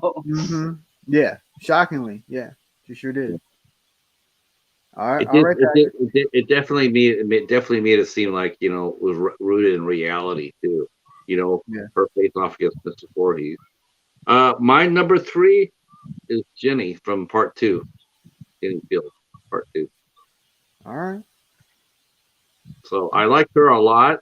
Again, it's just one of those things where I like the other ones just a little bit better. I think she definitely like we talked about this before. She definitely psychoanalyzed Jason. Among the best. I mean, for sure. She seemed to she did show more compassion Mm-hmm. toward his situation, even though he's crazy. Um, and she fought hard too. She's clever, she's smart, so she's definitely top 3 in my book. Yeah. Yeah. Uh, I definitely feel you. John, your number 2 final girl. Mm. Jarvis's sister from Final Chapter, I guess. What's her name again? Was that Trish? that was Trish? Yeah. Trish Jarvis. Yeah, I'll take that one. All right. Okay. That's not bad. That's an interesting choice because really that one kind of has a final guy more than a final girl. Yeah. Yeah, I mean, like, I don't know. I'm sitting here like trying to think, and like I can't even like I don't focus on Final Girls that much. It's not really like yeah. something that. But yeah, now we're talking about it. Now I got to think about it. But like I'm just kind of going quick off the top of my head here. No, it's definitely not a bad choice for sure. No, there's no Yeah, there's no definitely bad good. choices. I mean, they're No, I final mean, girls. yeah. There's no bad choices. Unless you pick the Friday the 13th remake, yeah, it's understandable. Well, that's what I mean. I mean, I did. That's why the remake did not do a good job at establishing a final girl. And I don't even know if that's what if they they were wanted real, to go for. I think if Did they they were, want to go for that? You know, like I think they probably tried to steer away from that so we're not having more of the same. I think if they really were brave, I think they should have done would have had Whitney, take one for the brother and leave, have Jenna as the final girl, and I could see that she sacrificing herself to save her brother, after being separated for so long, because like I said, I thought Jenna made for a much better final girl, but they didn't do that. The technical term for a final girl is the last one still alive at the end of the movie. I Mhm. just didn't think that she didn't. I just didn't think she was, did enough. Right. I got you. Yeah, see, Star Lord. See, that's what I say. That's what I said too. Star Lord. The remake is the final girl that didn't make it. Yeah, that's how I felt too. Yeah. for It me. was sad seeing her die because I wasn't expecting it. I really wasn't. I was thinking, okay, they're going to get out, and I actually thought that Whitney was still going to be the one to die. I didn't think it would be Jenna, so it's a little bit of a surprise. Yeah. My number two. Yeah. Who's your two? And then I'll do my two. Okay, the only two girls, because there's two final girls in this movie, and I picked Rowan and KM14 from Jason X, the Andromeda girls. Solid. Yep. KM14 and Rowan, they were awesome. Yeah. Yeah. I definitely agree. Both awesome characters, awesome movie. Yep. Good stuff. John, tell us your number one, buddy. But wait, It's gotta be I didn't do my number two. Oh, I'm sorry. Yeah, Al's going to do number two, or gonna do number 12. Number My two. number two is Tina Shepard from The New Blood. Yeah, that's That's a a good one. I Yep. mean, you know, she kicked his booty all over the place, and it was I mean, it was amazing. that's the reason why I picked that. Yeah, I mean, I'll comment on that more later, but yeah, I mean, there are some girls on here that definitely took the fight to Jason, and it was fun. It's definitely fun to see that. You know, to see them reacting defensively, but going after it offensively, it was cool to see. You know, like, all right, this is what you get. And I would have made Laura Campbell a little bit more higher in my list, but like I agree with what most people say that Freddy versus Jason is mostly a Freddy movie. So that's the reason why Laurie Campbell wasn't higher. Yeah, I totally get that. Yeah, I completely get that. I think someone commented about he liked Laurie Campbell from that because she was she jiggled well. Yeah. Yeah. So Oh shit. All right. all right, Sean, you're number one. It's definitely Amy Steele from part 2. Oh, Jenny. All right. That's you know, I know a lot of people pick her as their number one. In fact, I think the majority of people say Jenny as number one. I also picked Ginny as my number one as well. Yeah, she's just a strong female figure, you know. She's just awesome. She's You just picked her as your number one too? I did. There's someone in this fucking room. There's someone in this fucking room. She was just so smart and just she outsmarted Jason. Yeah. You know, she was the first one to really kind of put Jason in his place. Right. Must You know have what I took mean? a lot of guts. I agree. I agree. She's definitely the best final girl for definitely the first two films. But I do think that she got overtaken by Chris Higgins in number 3.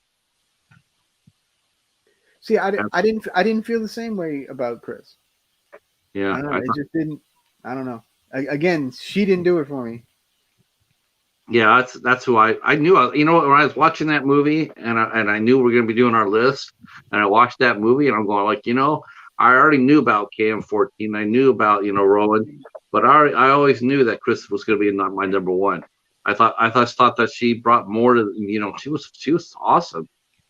She took it to him, and I thought she was just as smart and as resourceful as Jenny was. Yeah. But they're all good, well, I mean, except for Whitney. But all the 11, I mean, and they all have their strengths and weaknesses for sure. I mean, that's the reason why they're still alive. But so it was, it's not because there's not any bad final girls. I know there wasn't any in here I would sit there and say, like no way. I'm sure Whitney, if she would have got more of a chance, I'm sure she probably would have taken care of business a little bit better, but who knows? But I thought the rest of the girls on here definitely were amazing. Yeah. We didn't do final guy, so sorry about that, ladies. I mean, there's really only one.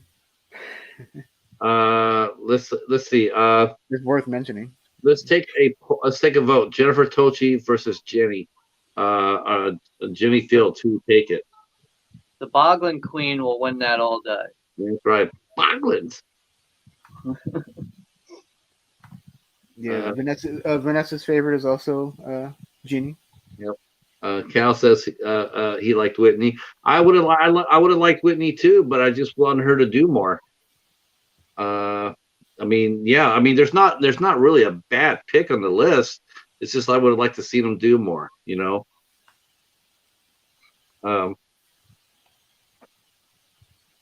All right, so now we're down to 2 categories. We're down to best kills. How many best kills did you do? 3?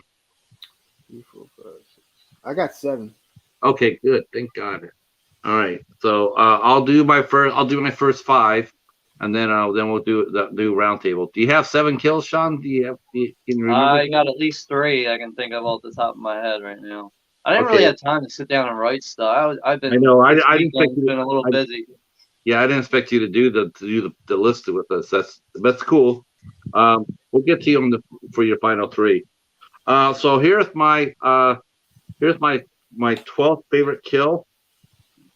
The 12th, and this shows you how strong this list is. And I'm with Al with this too, man. There's a lot of kills. Tough.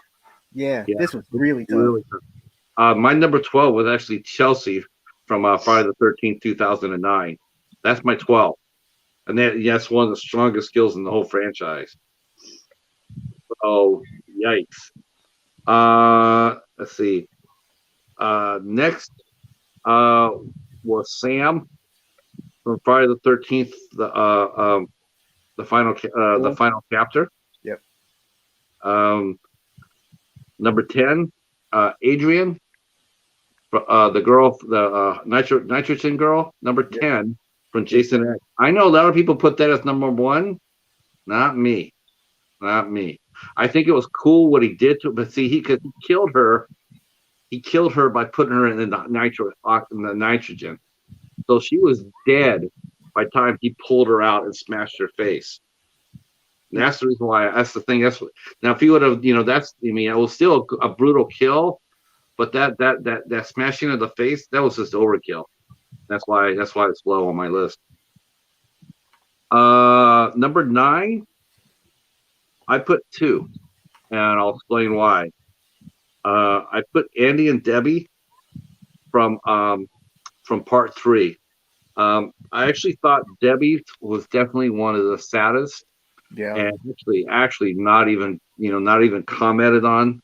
Like when I saw the hook, I was really shocked. They were able to get this through. Andy is the one that was cut in half.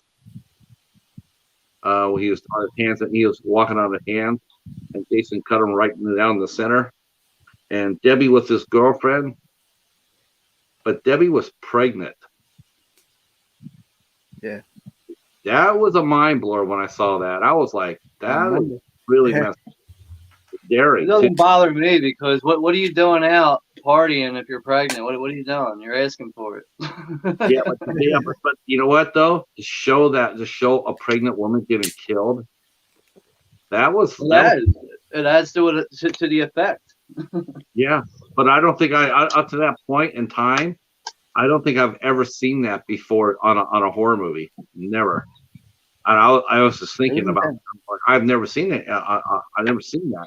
It was almost like I'll explain that later. But I put that there for my 9th kill. My 8th kill was Vera from Friday the 13th Part 3 with the spear gun to the eye. Yeah, that was brutal. Yep. Number 7. Okay, that's where I'm at. So number 7, right there. So what is your number 7? My number 7 comes from Freddy versus Jason, and it was Trey, the guy that got sandwiched in the bed. Oh yeah. Yeah. That was like a badass kill. Yeah. Dude, that guy got fucked up. That dude. Yeah. I mean, that was just killer. I mean, not only when they stabbed him, right? He was fucking, and it was awesome because you felt that. You felt every time. I mean, it was most of the time it's like 1, 2, they're dead, right? Mm-hmm. But he's feeling every single one of those stabs, and still has enough left in the tank to fill that bed. It was like, damn. Yeah. What a rough way to go. Jason killing Rick in Part 3 because they had his eyeball pop out. Yeah, that was interesting. Stay Definitely. tuned. Let's see. Nessa, you're practically part of the panel. We just yeah. Yeah, she did her 3 final girls. Yeah. All right. Oh, she did. Who Yeah. who are your 3 final girls, Vanessa? Her number 1 was Ginny. 2 was come on, computer. Wait, her number 1 is Jenny. Her number 1 was Ginny. Her number 2 is Tommy Jarvis. Your number 1 was Jenny too. It was. I'm wondering about this. But she said her number 2 was Corey Feldman, and Tommy Jarvis was number 2. Okay. All right. And then her third one was Tina. Yeah, I can see Corey Feldman as a final girl. Yeah, why not? What the hell? So if we're gonna do that, let me. Of course, I may need to change my rank here. Of course, we're only saying this because Jennifer's not here. Yeah. How do you get a Jennifer out? Just mention the fell dog. There you go. Yeah. That's right. So what's your 7? My number 7 was Crispin Glover. From the final chapter. Yep, Crispin. I was still shocked. I think what really shocked me about that still was the fact that he says, "Where's the corkscrew?" And then he got hit on the hand, and he didn't make a peep. He didn't make a noise. I was watching it on TV, and I yelled louder than he did. Hey Ted, where's the corkscrew? Yeah, and then he gets stabbed through the hand. Right? He doesn't make a noise. He doesn't make a noise, and then he turns his body to look behind him. I'm like, you're turning your whole body with that thing still on your hand, and you're turning like that? I'd be like frozen. Like, don't touch me. Yeah, I thought that was a fuck mentality, man. Hobbs is saying good night, folks. What? Because he named Corey Feldman the final girl. Uh-oh. Come back, Hobbs. Come back. No, he's not going anywhere. He only says that when we poke fun at him or the Bengals or something like that. The Boglins. Cincinnati Boglins. Spectacular. Bengal Boglins. Bengal Boglins. Boglin Bengal. Cincinnati Bengal Boglins. Boglin Bengals. Now, we're going to get him to actually say it for real if we don't knock it off. So who was your 7? Mine was Trey, the bed thing. Oh, okay. Go to 6. Okay, what's your number 6? My number 6 is from the original, and it's Jack, the Kevin Bacon character, the arrow through the throat. Ooh, nice. It's just so iconic, and everybody knows that one. Like, that's one everybody freaking knows, and it's just completely iconic. And it was gruesome as all hell, especially for the time. Definitely. Yeah. My number 6, I put Amanda from Friday the 13th, 2009, the girl who got cooked in the sleeping bag. That's an honorable mention for me, by the way. That's a human marshmallow. Yeah, human marshmallow. Yeah. Yeah. That's how I put. I thought her death was, I thought that was just really brutal, extremely so. What a. Whew. It's almost like being put in a coffin and then someone like putting a tube in through there and just like pounding smoke into your coffin. Yeah, pretty much. Like being buried alive and smoked to death. Yeah. That's a good analogy. All right, number 5. You ready for number 5? Number 5. You want to go or you want me? Go ahead. My number 5 was Trey from Freddy versus Jason. Dead, yeah. I mean, it's just brutal, dude, man. He got served. Boys. My number 5 is Rick from Part 3. That's the eyeball. Oh, right. The eyeball. That's my number 5. Yeah, great scene. Super memorable kill. Let me see if I can do that. Yeah. It's not working. Not, especially in 3D. Yeah, 3D. It was fun. It was fun. I saw it in 3D in the theaters. I'm sitting there and they were doing all the 3D effects, and they actually did that eyeball. Everybody's like all jumping back and screaming because it was such a fun effect. It just would have made it a little bit better if they would have had some blood squirting out too. Yeah. Remember the old guy with the Kale's eye? Yeah. Yep. Oh yeah. I don't even remember what he's mumbling. What he's like mumbling something.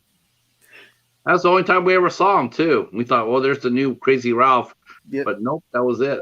He must have stumbled off set and everybody forgot about him. Yeah. Either that or he started running the studio. Yeah, they're watching the dailies. They're like, that guy. Where'd he go? Come back, Jack. Come back. Forgot about him.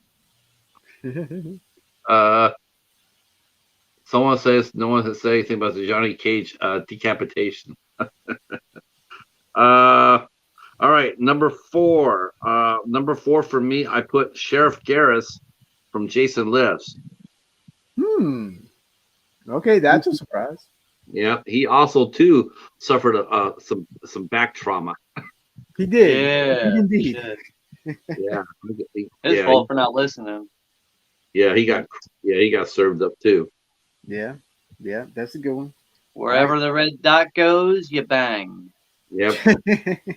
You bang. That's right. All right, my number 4 is Jeff and Sandra from Part 2 in the bed getting speared. Oh yeah. That was brutal. That was brutal. That was you. And I think it's very romantic, actually. But in a weird way. Yeah. That is the most romantic kill ever. What do you think? They came together. They left together. Hey, yeah, no. Zoinks. Could be a worse way to go, I guess. Yeah. Sean, who's your number 3? My number 3 would have to be. I'm gonna have to go with Part 3. The guy walking on his hands, the crotch chop. Oh, okay. Andy. Yep. He definitely went to pieces. You might be surprised at my number 1, but I don't care. I love this. My number 1 is nothing's getting in front of that. But cool. What am I, number 2 now? You will be. Or is that you? Yeah. I can go my number 3. My number 3 was Alice. Number 3. With who? My number 3 was Alice from Part 2. Oh, okay. Because it was so surprising. Yeah. Yeah. It was actually surprising to see her in the movie. Like when it starts out, it's like, oh shit, they got her back. And then you're thinking that she's going to be in the whole movie, and that thing takes a swan dive real fast. Yeah. It was such a surprise to see it, because it's just like, yeah, they don't ever come back like that. And then the killer was like, whoa, what? It was. You know what else is actually like really terrifying about it is the fact that you see that Jason is in a residential neighborhood. Well, when I first saw that movie, I was like, wait, he knows how to get out of the woods and get to people's streets and stuff? Like, that's what scared me more about it. Yeah, we talked about that on our show about Jason showing great intelligence. You know, he was able to maneuver around and follow her. You know, it was really interesting to see that. And it's, we talked about that. That was cool though. It was cool. You know, it's like he wasn't just a brainless zombie like he was later on to be. Here, he was actually showing intelligence and decision making, and and that, to me, that makes a character more real, more based on reality, which makes it more scary. So I thought that part was really good. Jason is a dasher and a slasher, and the midnight flasher. Slash and dash. All right. My number 3 was Adrian from Jason X. That's the crystal. Oh, okay. Yeah, that's my number 3. Number three. Yeah. All right, what's y'all's number 2? Okay, number 2. My number 2 or Sean number 2? I'll go, I guess. Who wants to go? Ted, where's the corkscrew? It's got to be the corkscrew. Yeah.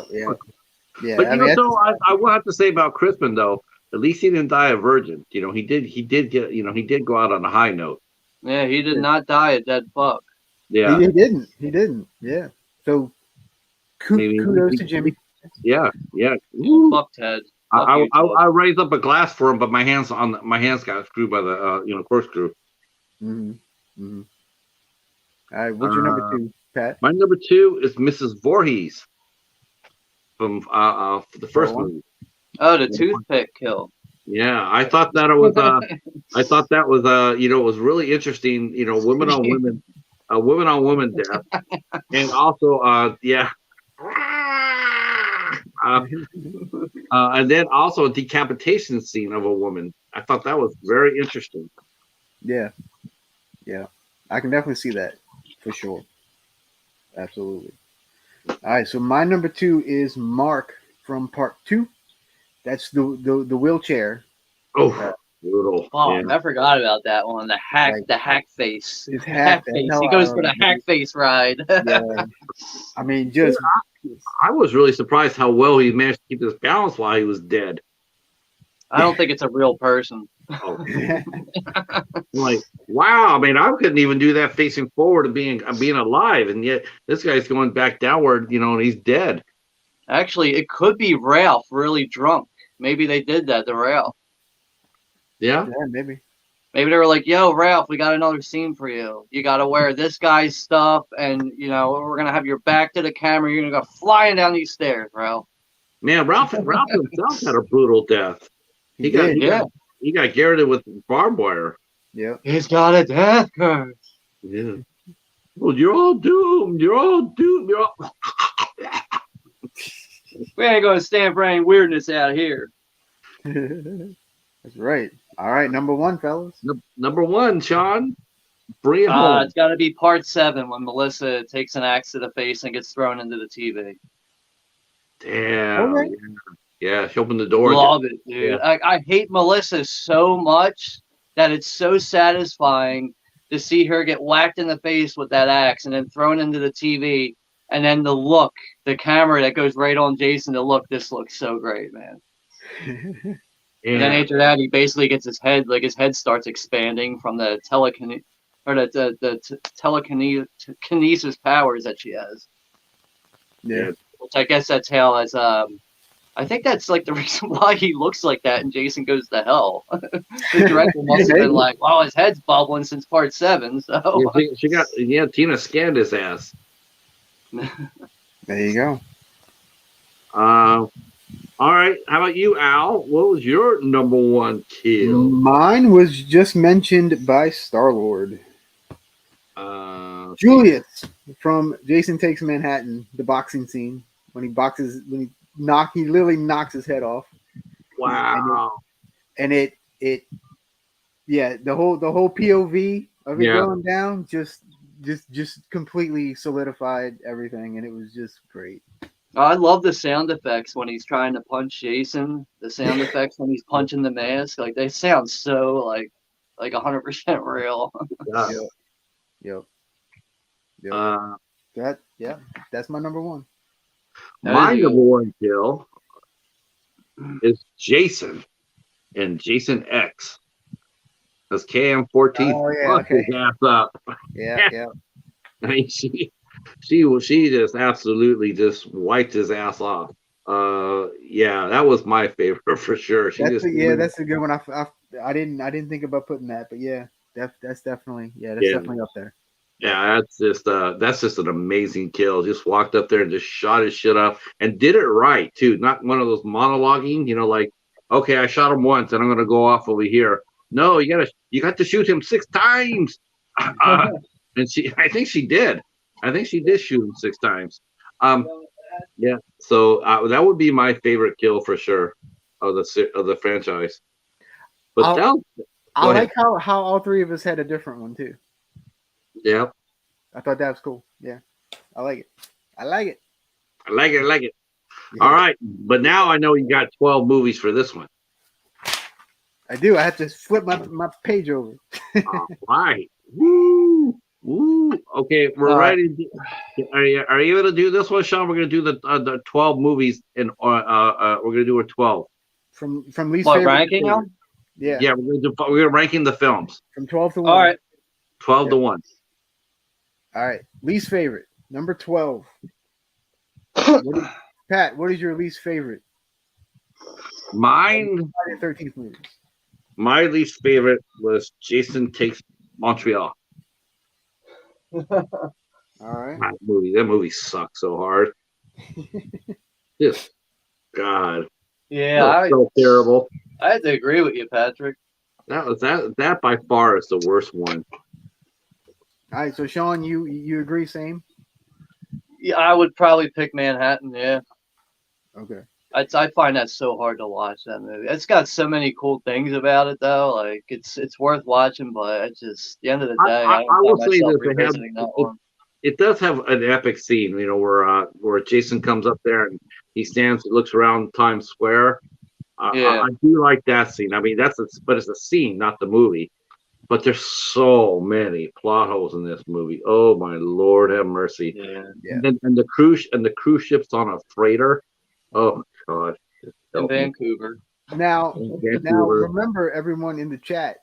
There is a giveaway. Before we continue with this, there will be a giveaway later of a digital code for the very first Friday the 13th movie. And Yeah. So to which win- movie? Again, remember, which movie do you think that we're gonna pick to be our number one? you have to pick all three of us, our number one movies. What are we gonna say is number one? And if Yeah. nobody guesses all three, I'll get the closest one. All right, so all the guys that are everybody here already in the chat that picked Jason Takes Manhattan, you're out. you're out. Sorry. One because you got it wrong, and two because you picked it. Okay. Okay. All right, so my number 12 is the reboot. I'm sure no one is surprised at that. What? I knew you didn't like it, but I didn't think you hated on it that much. You think it's worse than? You think it's worse than? Oh my God! I do. I cannot stand the reboot. I just can't stand it. Like that's okay. When I watched it today for this show, that was only the third time I've ever watched it because I hate it that much. But she has stupendous tits. You know. Sometimes it takes a little more than that. Yep. Oh, John, John's hurt my feelings. Yep. Okay. Let's see. Number 11, Sean. My number 11 film? Yeah. Wait, so we start at 12. 11 would have to be Freddy versus Jason. Oh. Wow. Interesting. Yeah. Definitely. Yeah. Now, is that because you didn't like the movie, or do you feel it's more of a Freddy movie than a Jason movie? Don't really care for the movie. It did have some good kills in it, though. I feel like it starts out like, it's in a way it's like almost like fan service starting out, but it's like in a good way, and then it just really loses its luster really fast. I just found I feel like I'm watching someone play a video game or something. Like I don't know. It's just. I just thought the idea of those two fighting, this was sort of stupid. It's like, why are we watching? I mean, honestly, I don't know how or how they should have done this, but they really have wanted to make this thing pop. They should have made it with Ash versus Freddy, or Ash versus Jason. That's the only way. That's not what everyone was like. That's not what everybody wanted, though. But that's the only one that makes sense, because you're watching two evils. It's like, who are we rooting for? You can't root for Jason because he's a serial killer. You can't root for Freddy because he's a child killer. I mean, who are you rooting for? I mean, with Ash, you can sit there and say, yeah, I'm rooting for Ash, or it's like rooting for Godzilla versus King Kong. You root for Godzilla because Godzilla's all that in a cup of coffee. That's right, I said it. Go Godzilla. There you go. All right. Pat, what's your number 11? My number 11 actually is is also Freddy versus Jason. Wow. I didn't like it. I didn't really like it that much at all. I just didn't like the plot line. I didn't like the. I mean, it had a couple of good kills. I just didn't like that. It seemed more of a Freddy movie than a Jason movie anyway. So I wasn't all that big of a fan.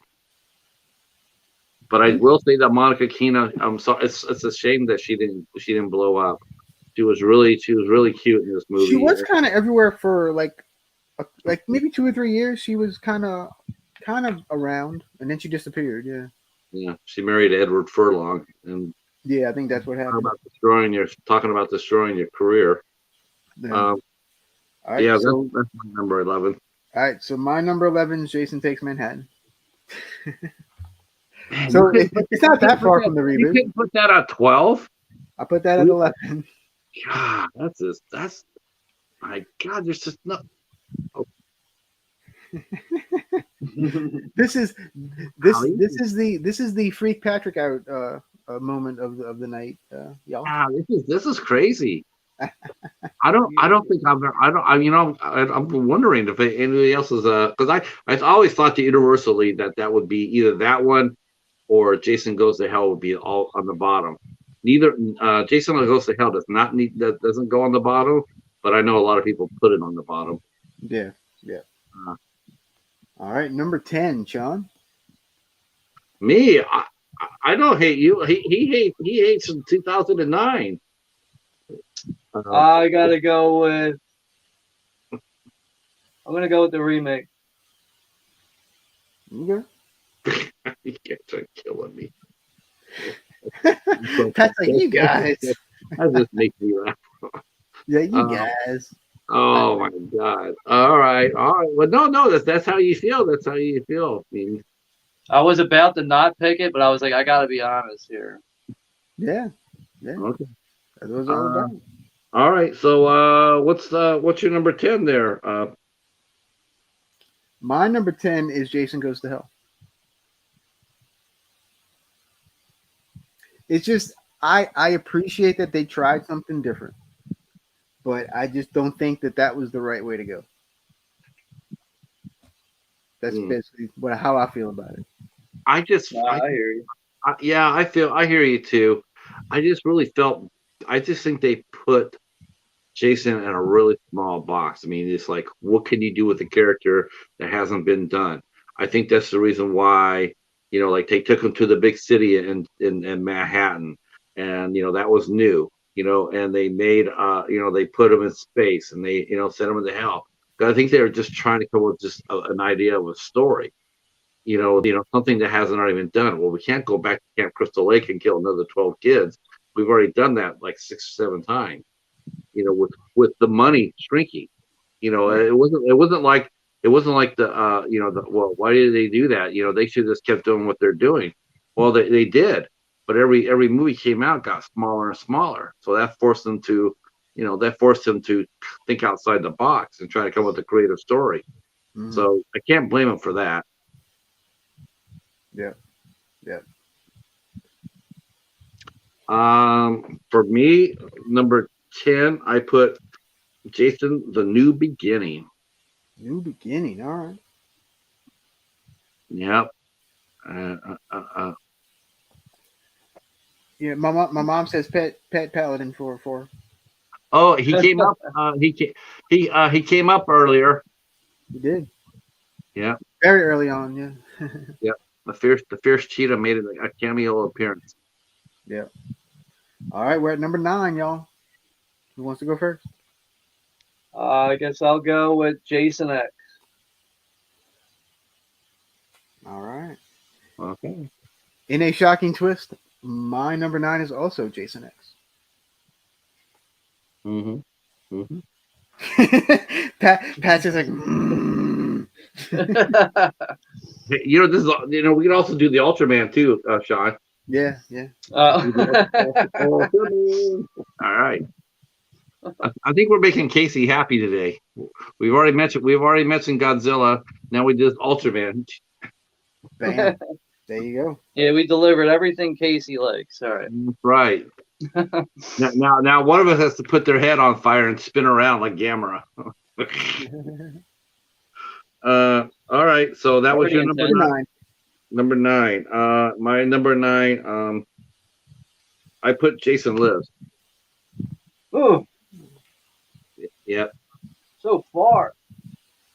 Jason Lives. I was just like, oh God, here we go. That's it. I'm done. I'm shutting off this stream. Uh-oh. Done with you. Unsubscribing to everybody. Cancel my channel. Fucking done with this shit. Yeah.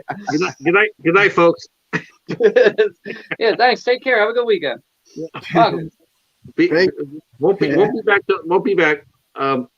Yeah, I put Jason Lives because this is the first step they made into the supernatural Jason, and I'm not really that big of a supernatural guy, so not really, so new beginning. What about you? Where are we at now? Now we're on 8. Number 8. All right. So my number 8. And you can't name 2009 again, Sean. I know you want to. But it's my turn, right? Number 9 we're on? Yep. No, number 8. Number 8. Mm-hmm. The 8th favorite. It's got to be Jason Goes to Hell. All right. Okay. My number 8 is part 5, A New Beginning. I was about to pick that too, but I kind of like nowadays. I kind of like a new beginning a little bit more. I know there's definitely things about it. There's a lot of things about it I like actually. Now, you see, now is where it starts getting like really difficult to put things in order because they're all kind of good. Right. So, yeah. We got the more meaningful ones coming up. So. Yeah. Well, I don't know. I have a new beginning down at the bottom because it was just like, oh. Yeah. So what's your number 8, Patrick? My number 8 is also Jason Goes to Hell. All right. Yeah. So y'all put a little bit higher than I did. Yeah. I actually like Jason Goes to Hell. I thought there were some elements there for sure. I mean that they made it a lot of fun. Yeah. It was a lot of fun. I liked that movie a lot more than I thought I would. I really did. I thought it was. I just wish they would have. I actually wish they would have made Creighton Duke though survive because I thought he made an interesting hero. I definitely wish he would have had a bigger part. Yeah. Sure. When I came out, I mean, when that movie came out in 93, I was 13. So when I saw it, first time I saw it, I loved it. I thought it was fantastic. It was actually one of my favorites. I think I was 10 years old when that came out. And then the more I watched it, the more it kind of went down. Not that it's a bad movie or anything. It's a bad movie. Actually, it's a pretty good movie. But I don't know. It just lost something for me the more times I watched it. Really? Yeah. I thought but it had Julie Michaels in it. I thought that'd be enough to save it. That's I know when that first came out, man, I rented that movie religiously, and I couldn't even explain why I liked it so much. I just think I'm such a big fan of Friday the 13th. That's why I loved it. But 2 words, I know why you liked it so much. Agent Marcus. What? Agent Marcus. Yeah. Okay. There you go. I thought when I first watched that and I was like listening to music, I was like, did I rent the wrong movie? Like I pulled it out of the VCR to make sure it said Jason Goes to Hell on it. I was like, yep, that's Jason Goes to Hell. Yeah, but how many of us marked out when we saw Freddie's hand come up there and grab his mouth? Oh yeah. Oh, absolutely. That's probably one of the biggest, singular cheers in the whole franchise. Is when Freddie's hat went disappear. When Freddie came out and took the hat. I also feel like that scene is so important. Like, without that scene, I don't even think you get Freddie versus Jason. Yeah. No, definitely not. And it's so bummed out is that they made such they did over too much on Freddie and not enough on Jason. It could have been saved. The movie could have been saved, but. Jesus, I mean, it hurts it hurts that Jason doesn't talk. It really does because, physically he's imposing and he's definitely the dominant. But Freddy's got all the lines. He can speak. I mean, that really makes the movie his, by default. He can express himself. He can make jokes and everything else. I mean, Jason just walks around lumbering around. It's like, that's boring. Freddy. That's the reason why Freddy's so popular, because Freddy makes all those one-liners. Yeah, but Freddy had a real life. Jason never had any development with other human beings, which is why he doesn't talk. Yeah, you know what though? Yeah, I mean, we definitely know though that he had vocalization, because when he got hit or stabbed, he definitely articulated that. But yeah, you're right, Sean. You're right. He didn't have any interaction. Right. And, yeah. And all he knew was misery, and it's like, he's at that point where I got one eye, I have no fucking family, I live in the woods, I eat tree bark. One thing I did not see, I want to circle back to this, because this is the one thing I did not see, though they said that they try to put this into the movie. In the reboot, they try to make Jason have a more sympathetic story, so you feel sorry for him a little bit more. I never got that at all in this movie. I never got that at all. It was just like, okay, so he saw his mom getting killed. Okay, yeah, but but his mom was a killer, and it's like I didn't feel sorry for him. It's like, and he, like I said, they didn't have him come across as being a special needs guy. I think that he did, he was smarter than the first Jason. I think he would have found out that his mom was a murderer. I don't necessarily think he would have been standing up there celebrating that either. Yeah. But okay, where are we at? Number 7. All right. Okay. I'll go. I put Friday 7th, The New Blood. Okay. All right, you got The New Blood. So Kane. So that's your second Kane movie. No, third. That's your third Kane. That's right. Third Kane. Wow. Third Kane. How about that?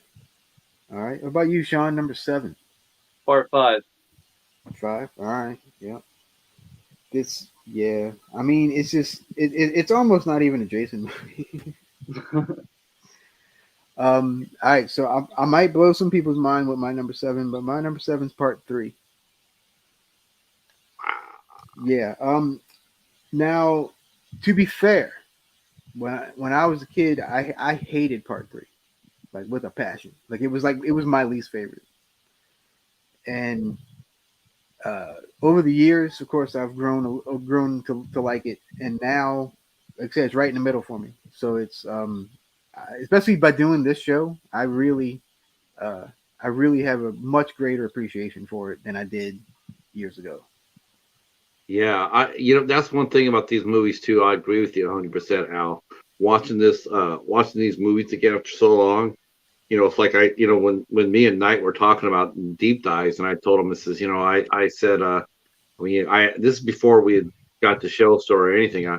They were doing a deep dive on the Night Watch show, and I asked them, I said, I mean, how do you stay enthused to do a deep dive on a series that's 40 years old? I mean, what new can you how can you make it new? I mean, hasn't it been pounded to dinosaur dust? And I must say, because of the set I can sit there and say that no, because there's a lot of things I did not know. I did not know about Friday the 13th, and it was like so refreshing to read about it and to share about it. Now, some of you guys may know all that stuff before I did, but I didn't know it, and so and sharing it with you guys was a lot of fun. Yeah. This has been a blast for sure. All right, so we got over. All right, part number 6. All right, Sean, you want to go? What's your number 6, Al? Number 6 is gonna have to be. Just making sure I'm not missing something here. You just looking at the list on Wikipedia? No, just looking at my collection. That's what you're probably looking at. Wait, what? It's part 7. Yeah, part 7, The New Blood. All right. Yeah, I think Part 7 would have been a little bit better for me if they would have made her just a little bit stronger. Yeah, I'm a big fan of part 7 though. Oh I yeah. mean, I think if they would have made her just a wee bit stronger, it would have been more interesting. Like literally taking his ass up to up to 500 feet and dropping his ass. That would have been more interesting. All right. So my number 6 is part 2. Ooh, Sackhead Jason. That's Um, surprising. Part 2. I there's a lot of things I like about part 2. Don't get me wrong. But to me the pacing is a little off, and that to me that really hurts it. Like I said, I love like Ginny. Ginny's my favorite final girl. So there you go, and it's number 6. So there you go. My number 6 is the first Friday, Wow. 1980. That's my number 6. There's a lot I like on it, but some of it's just I don't know. I mean, there are some good things to it. I mean, there definitely is. It's not necessarily I'm picking at 6 because I don't like it. I do. I just think that there's better movies ahead of it. Apparently, Vanessa does not like the fact that I picked part 2 for number 6. Ooh, yeah, Vanessa's on fire over here. Oh my gosh. Uh-oh. Could be interesting.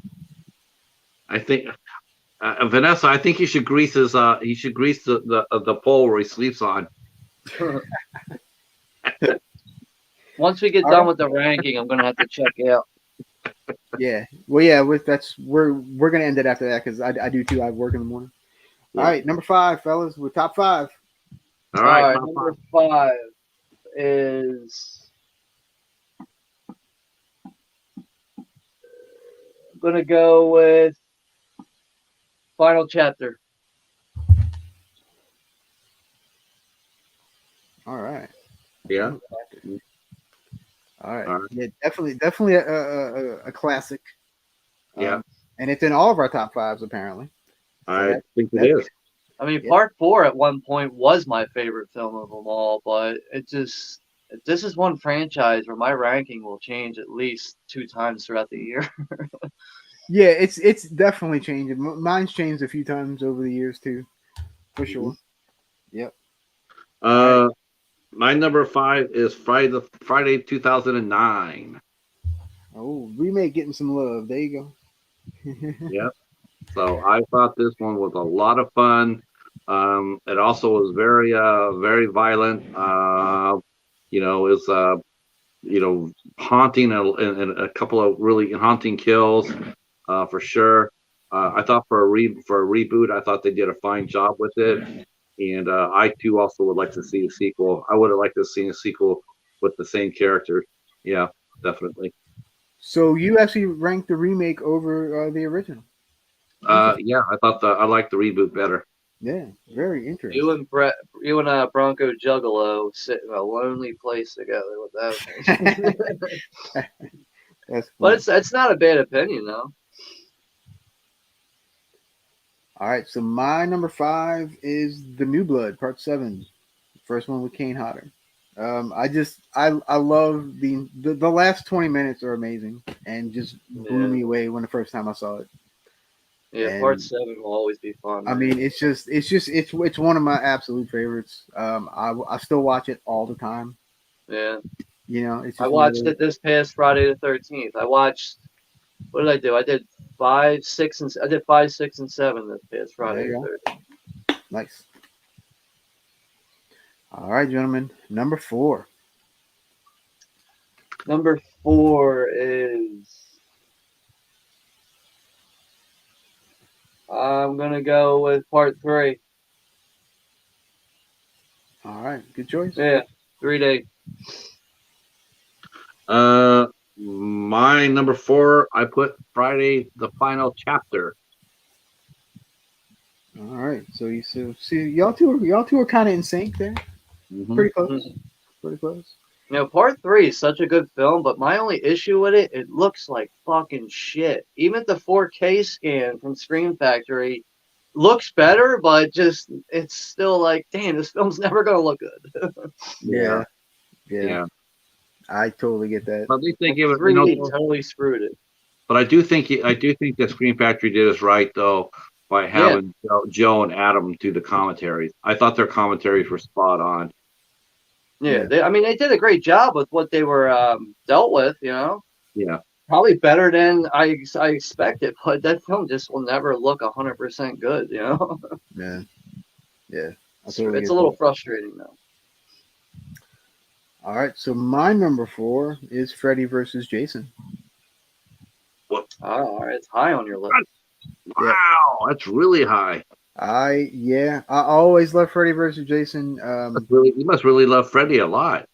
Did you see it in the theater? I'm a big Freddy fan too. So I know. I'm just wondering if he stepped into the wrong stream or something. You know. Al, did you see Freddy versus Jason in the theater?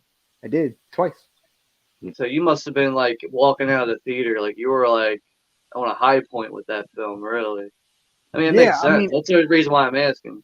I thought it was the perfect mix of the two, even though it is more heavily a Freddy film. But if you think about it, though, it makes sense. Those two characters, you kind of have to do that. Yeah. If you really think about it, and it's I don't know. I like the kills. I like the fight. I like and it just crescendoed nicely for me. And like I said, I actually saw it in a preview, like before it came out, and they chopped off the ending. So we didn't know who won the first time we saw it. So we had to go back to see it just to see who won. Oh God. Yeah, but I love it. I thought Ken did a good job. Robert Englund is one of my favorite actors. So there you go. Trivia question. What does Freddy versus Jason and Bride of Chucky have in common? I wonder who knows. Freddy versus Jason and Bride of Chucky? Bride of Chucky. Wow. I don't think it's Robert Englund. No. Is it an actor or actress? Or is it someone else? Like a behind the scenes person. Oh wait, director. The director, Ronnie Yu. Oh, okay. Yeah, Ronnie Yu. That's it. Ronnie Yu. I didn't think about it, but yeah, Ronnie Yu, director. All right, gentlemen, top 3. Then now we're getting down to the nitty freaking gritty. That's right. These are it. This is it. These are our top 3s, y'all. Lead us off. Huh?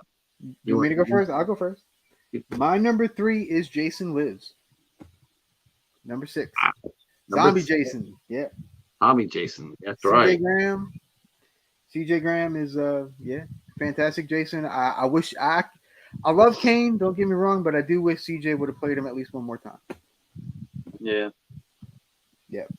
So there you go, and that one's super funny. Like that's the funniest Jason. Yeah.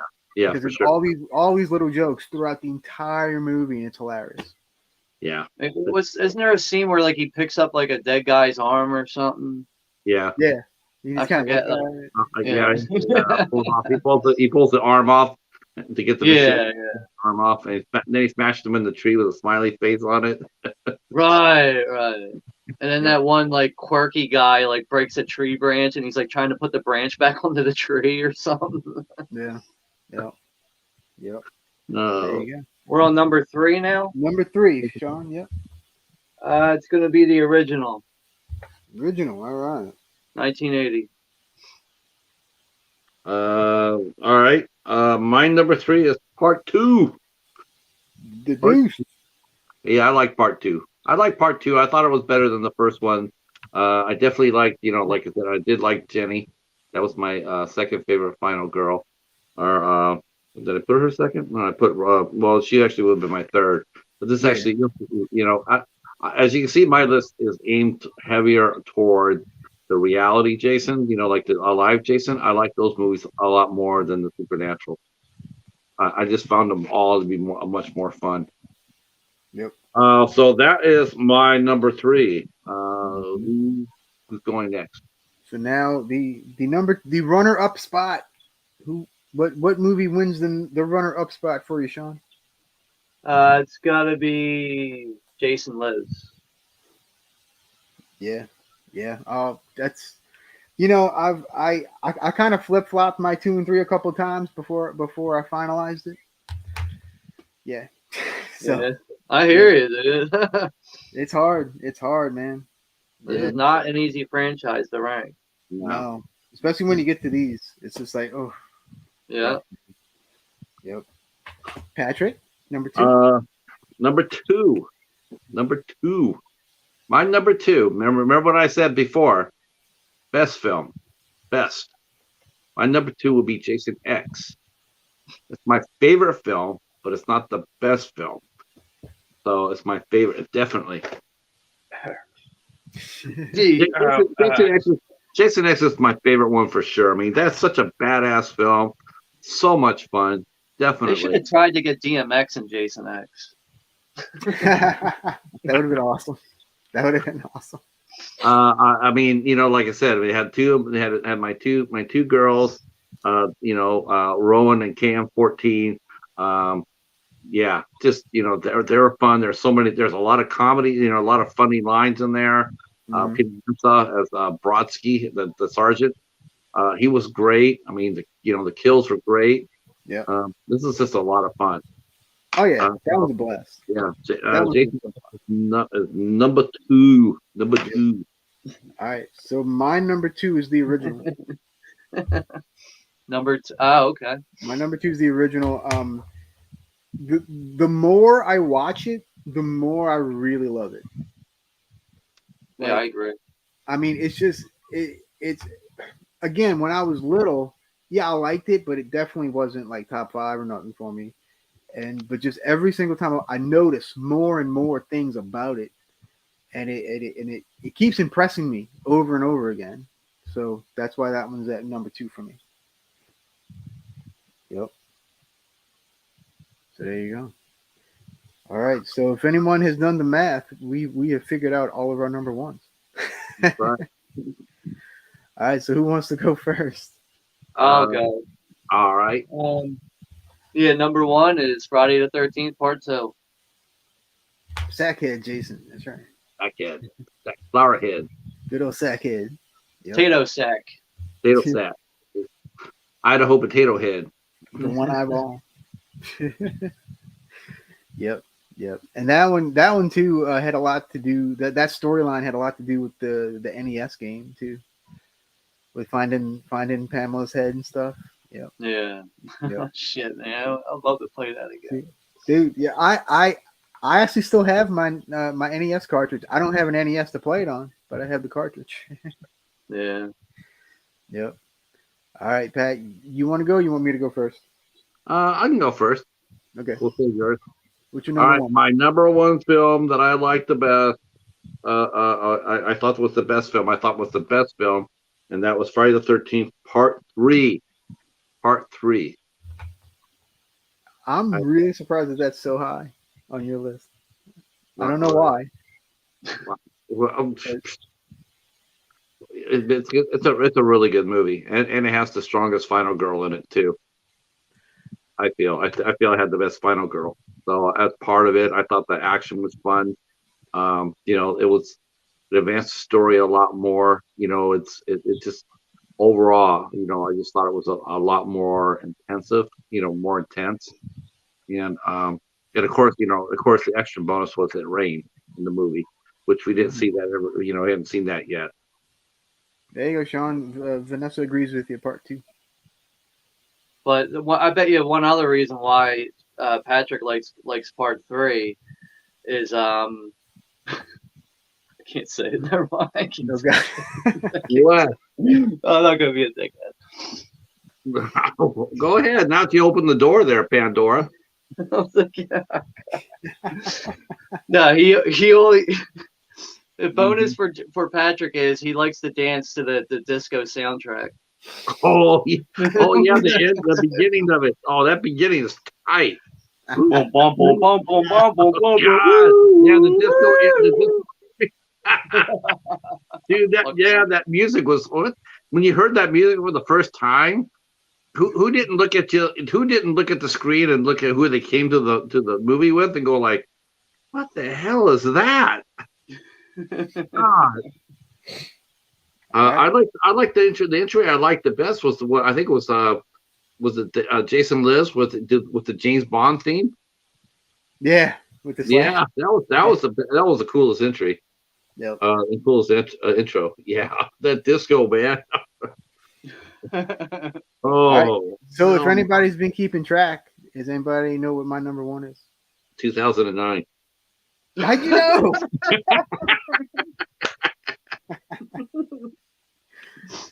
No, my favorite's the final chapter. Awesome. It's funny, between the three of us, we have 2, 3, and 4 is our number ones. Yeah, but I think the reason why is because it really is down to the point where it's I think we all three of us liked Jason when he was human. I think that's really it. When he was human, and because you didn't know who was going to win, you just didn't know. And then they actually had the courage. If you think about this, they actually had the courage to kill their main guy.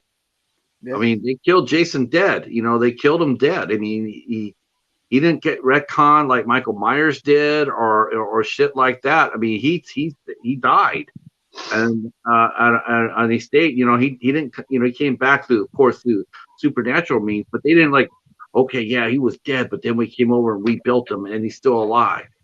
No, he died, and I just feel that that's really ahead of his time, and I just think that's the reason why a lot of us older fans. I think that's the reason why we vote for the older movies is because of that. I think because he was vulnerable. You felt like if you were in a room with Jason, you felt like you had a chance. Yeah. I don't think anybody really wants to go to a movie and feel like they have no chance against, like that's what, like Jaws. You go there and go like, Jaws? Hell no, because, I don't have no chance against that. I'm staying out of the water. I think with a movie that's reality based, I think you feel like you have a fighting chance. Yeah. Yeah. Yeah. Very, very true. So I don't think anybody guessed our number ones. All of us. But number 3 is definitely the best film. But again, my favorite is still Jason X. That has not changed. That's my favorite movie. But I think the best movie is definitely number 3. What are you flying? What are you showing, Al? Are you showing up with it? It's that soundtrack, man. I thought for a minute I thought he was doing the horror corner. The 4 Horsemen, man. 4 Horsemen. Boom, boom, boom, boom, boom, boom, boom, boom. Let's see. Does Jason have a chance against Victor Crowley? Supernaturally wise? Hell yeah, yes. He would. All day. All day. Yeah. Yep. Yep. Yeah, Hobbs was the closest with everybody. So Hobbs wins something. Hobbs wins something. Of course he does. Hobbs wins again. Hobbs wins a $5 tip on DoorDash. Yeah. Yep. Hobbs wins again. Yep. Well, speaking of that, I want to take this real quick and give a quick shout out to Cody from H&S Collectibles, who unfortunately came down with COVID. He was supposed to be doing the drawing today for his 1,000-person sub, and he's like he said, after 27 months, he got hit with COVID for the first time. So we're really hoping that you bounce back real quick, Cody.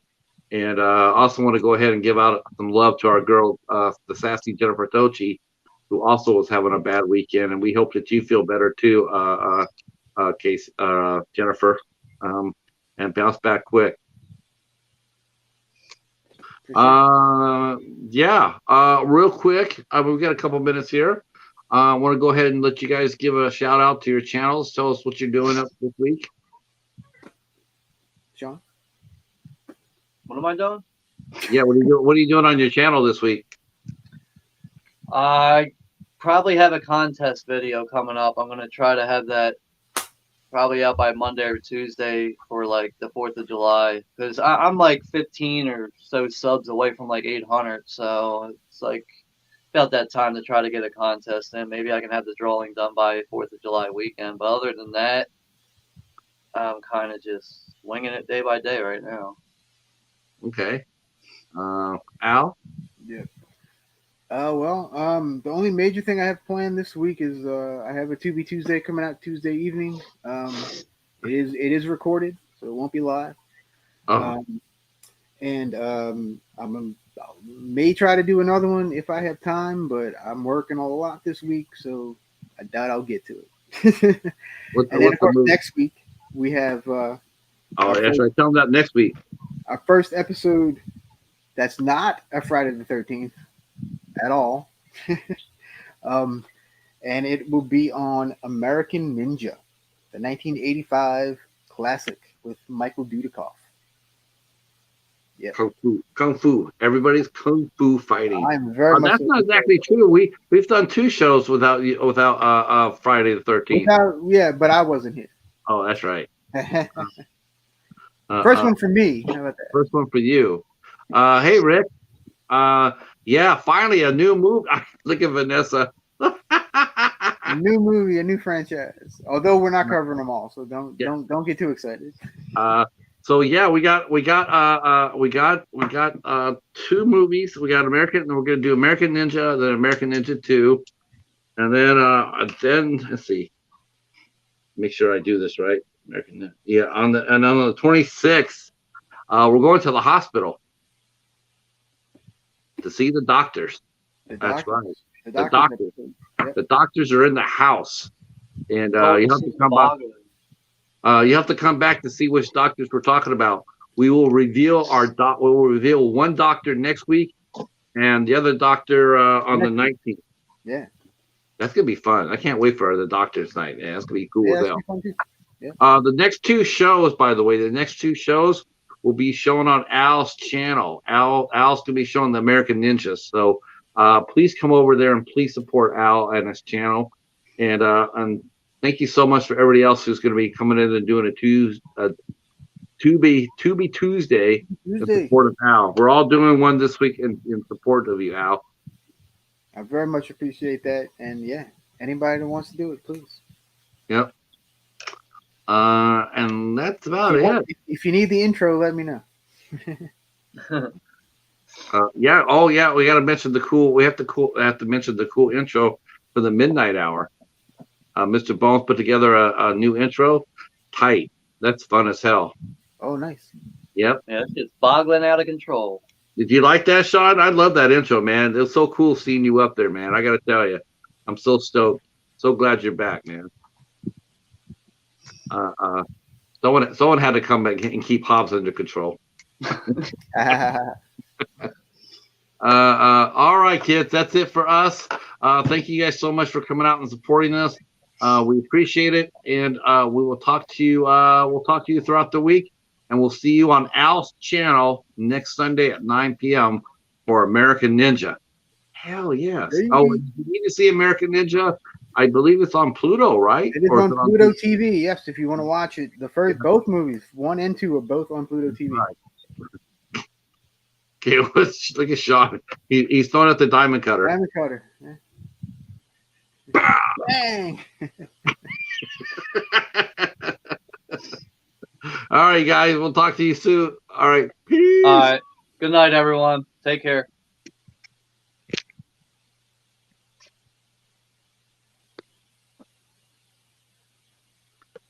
Man, this phone is just going crazy.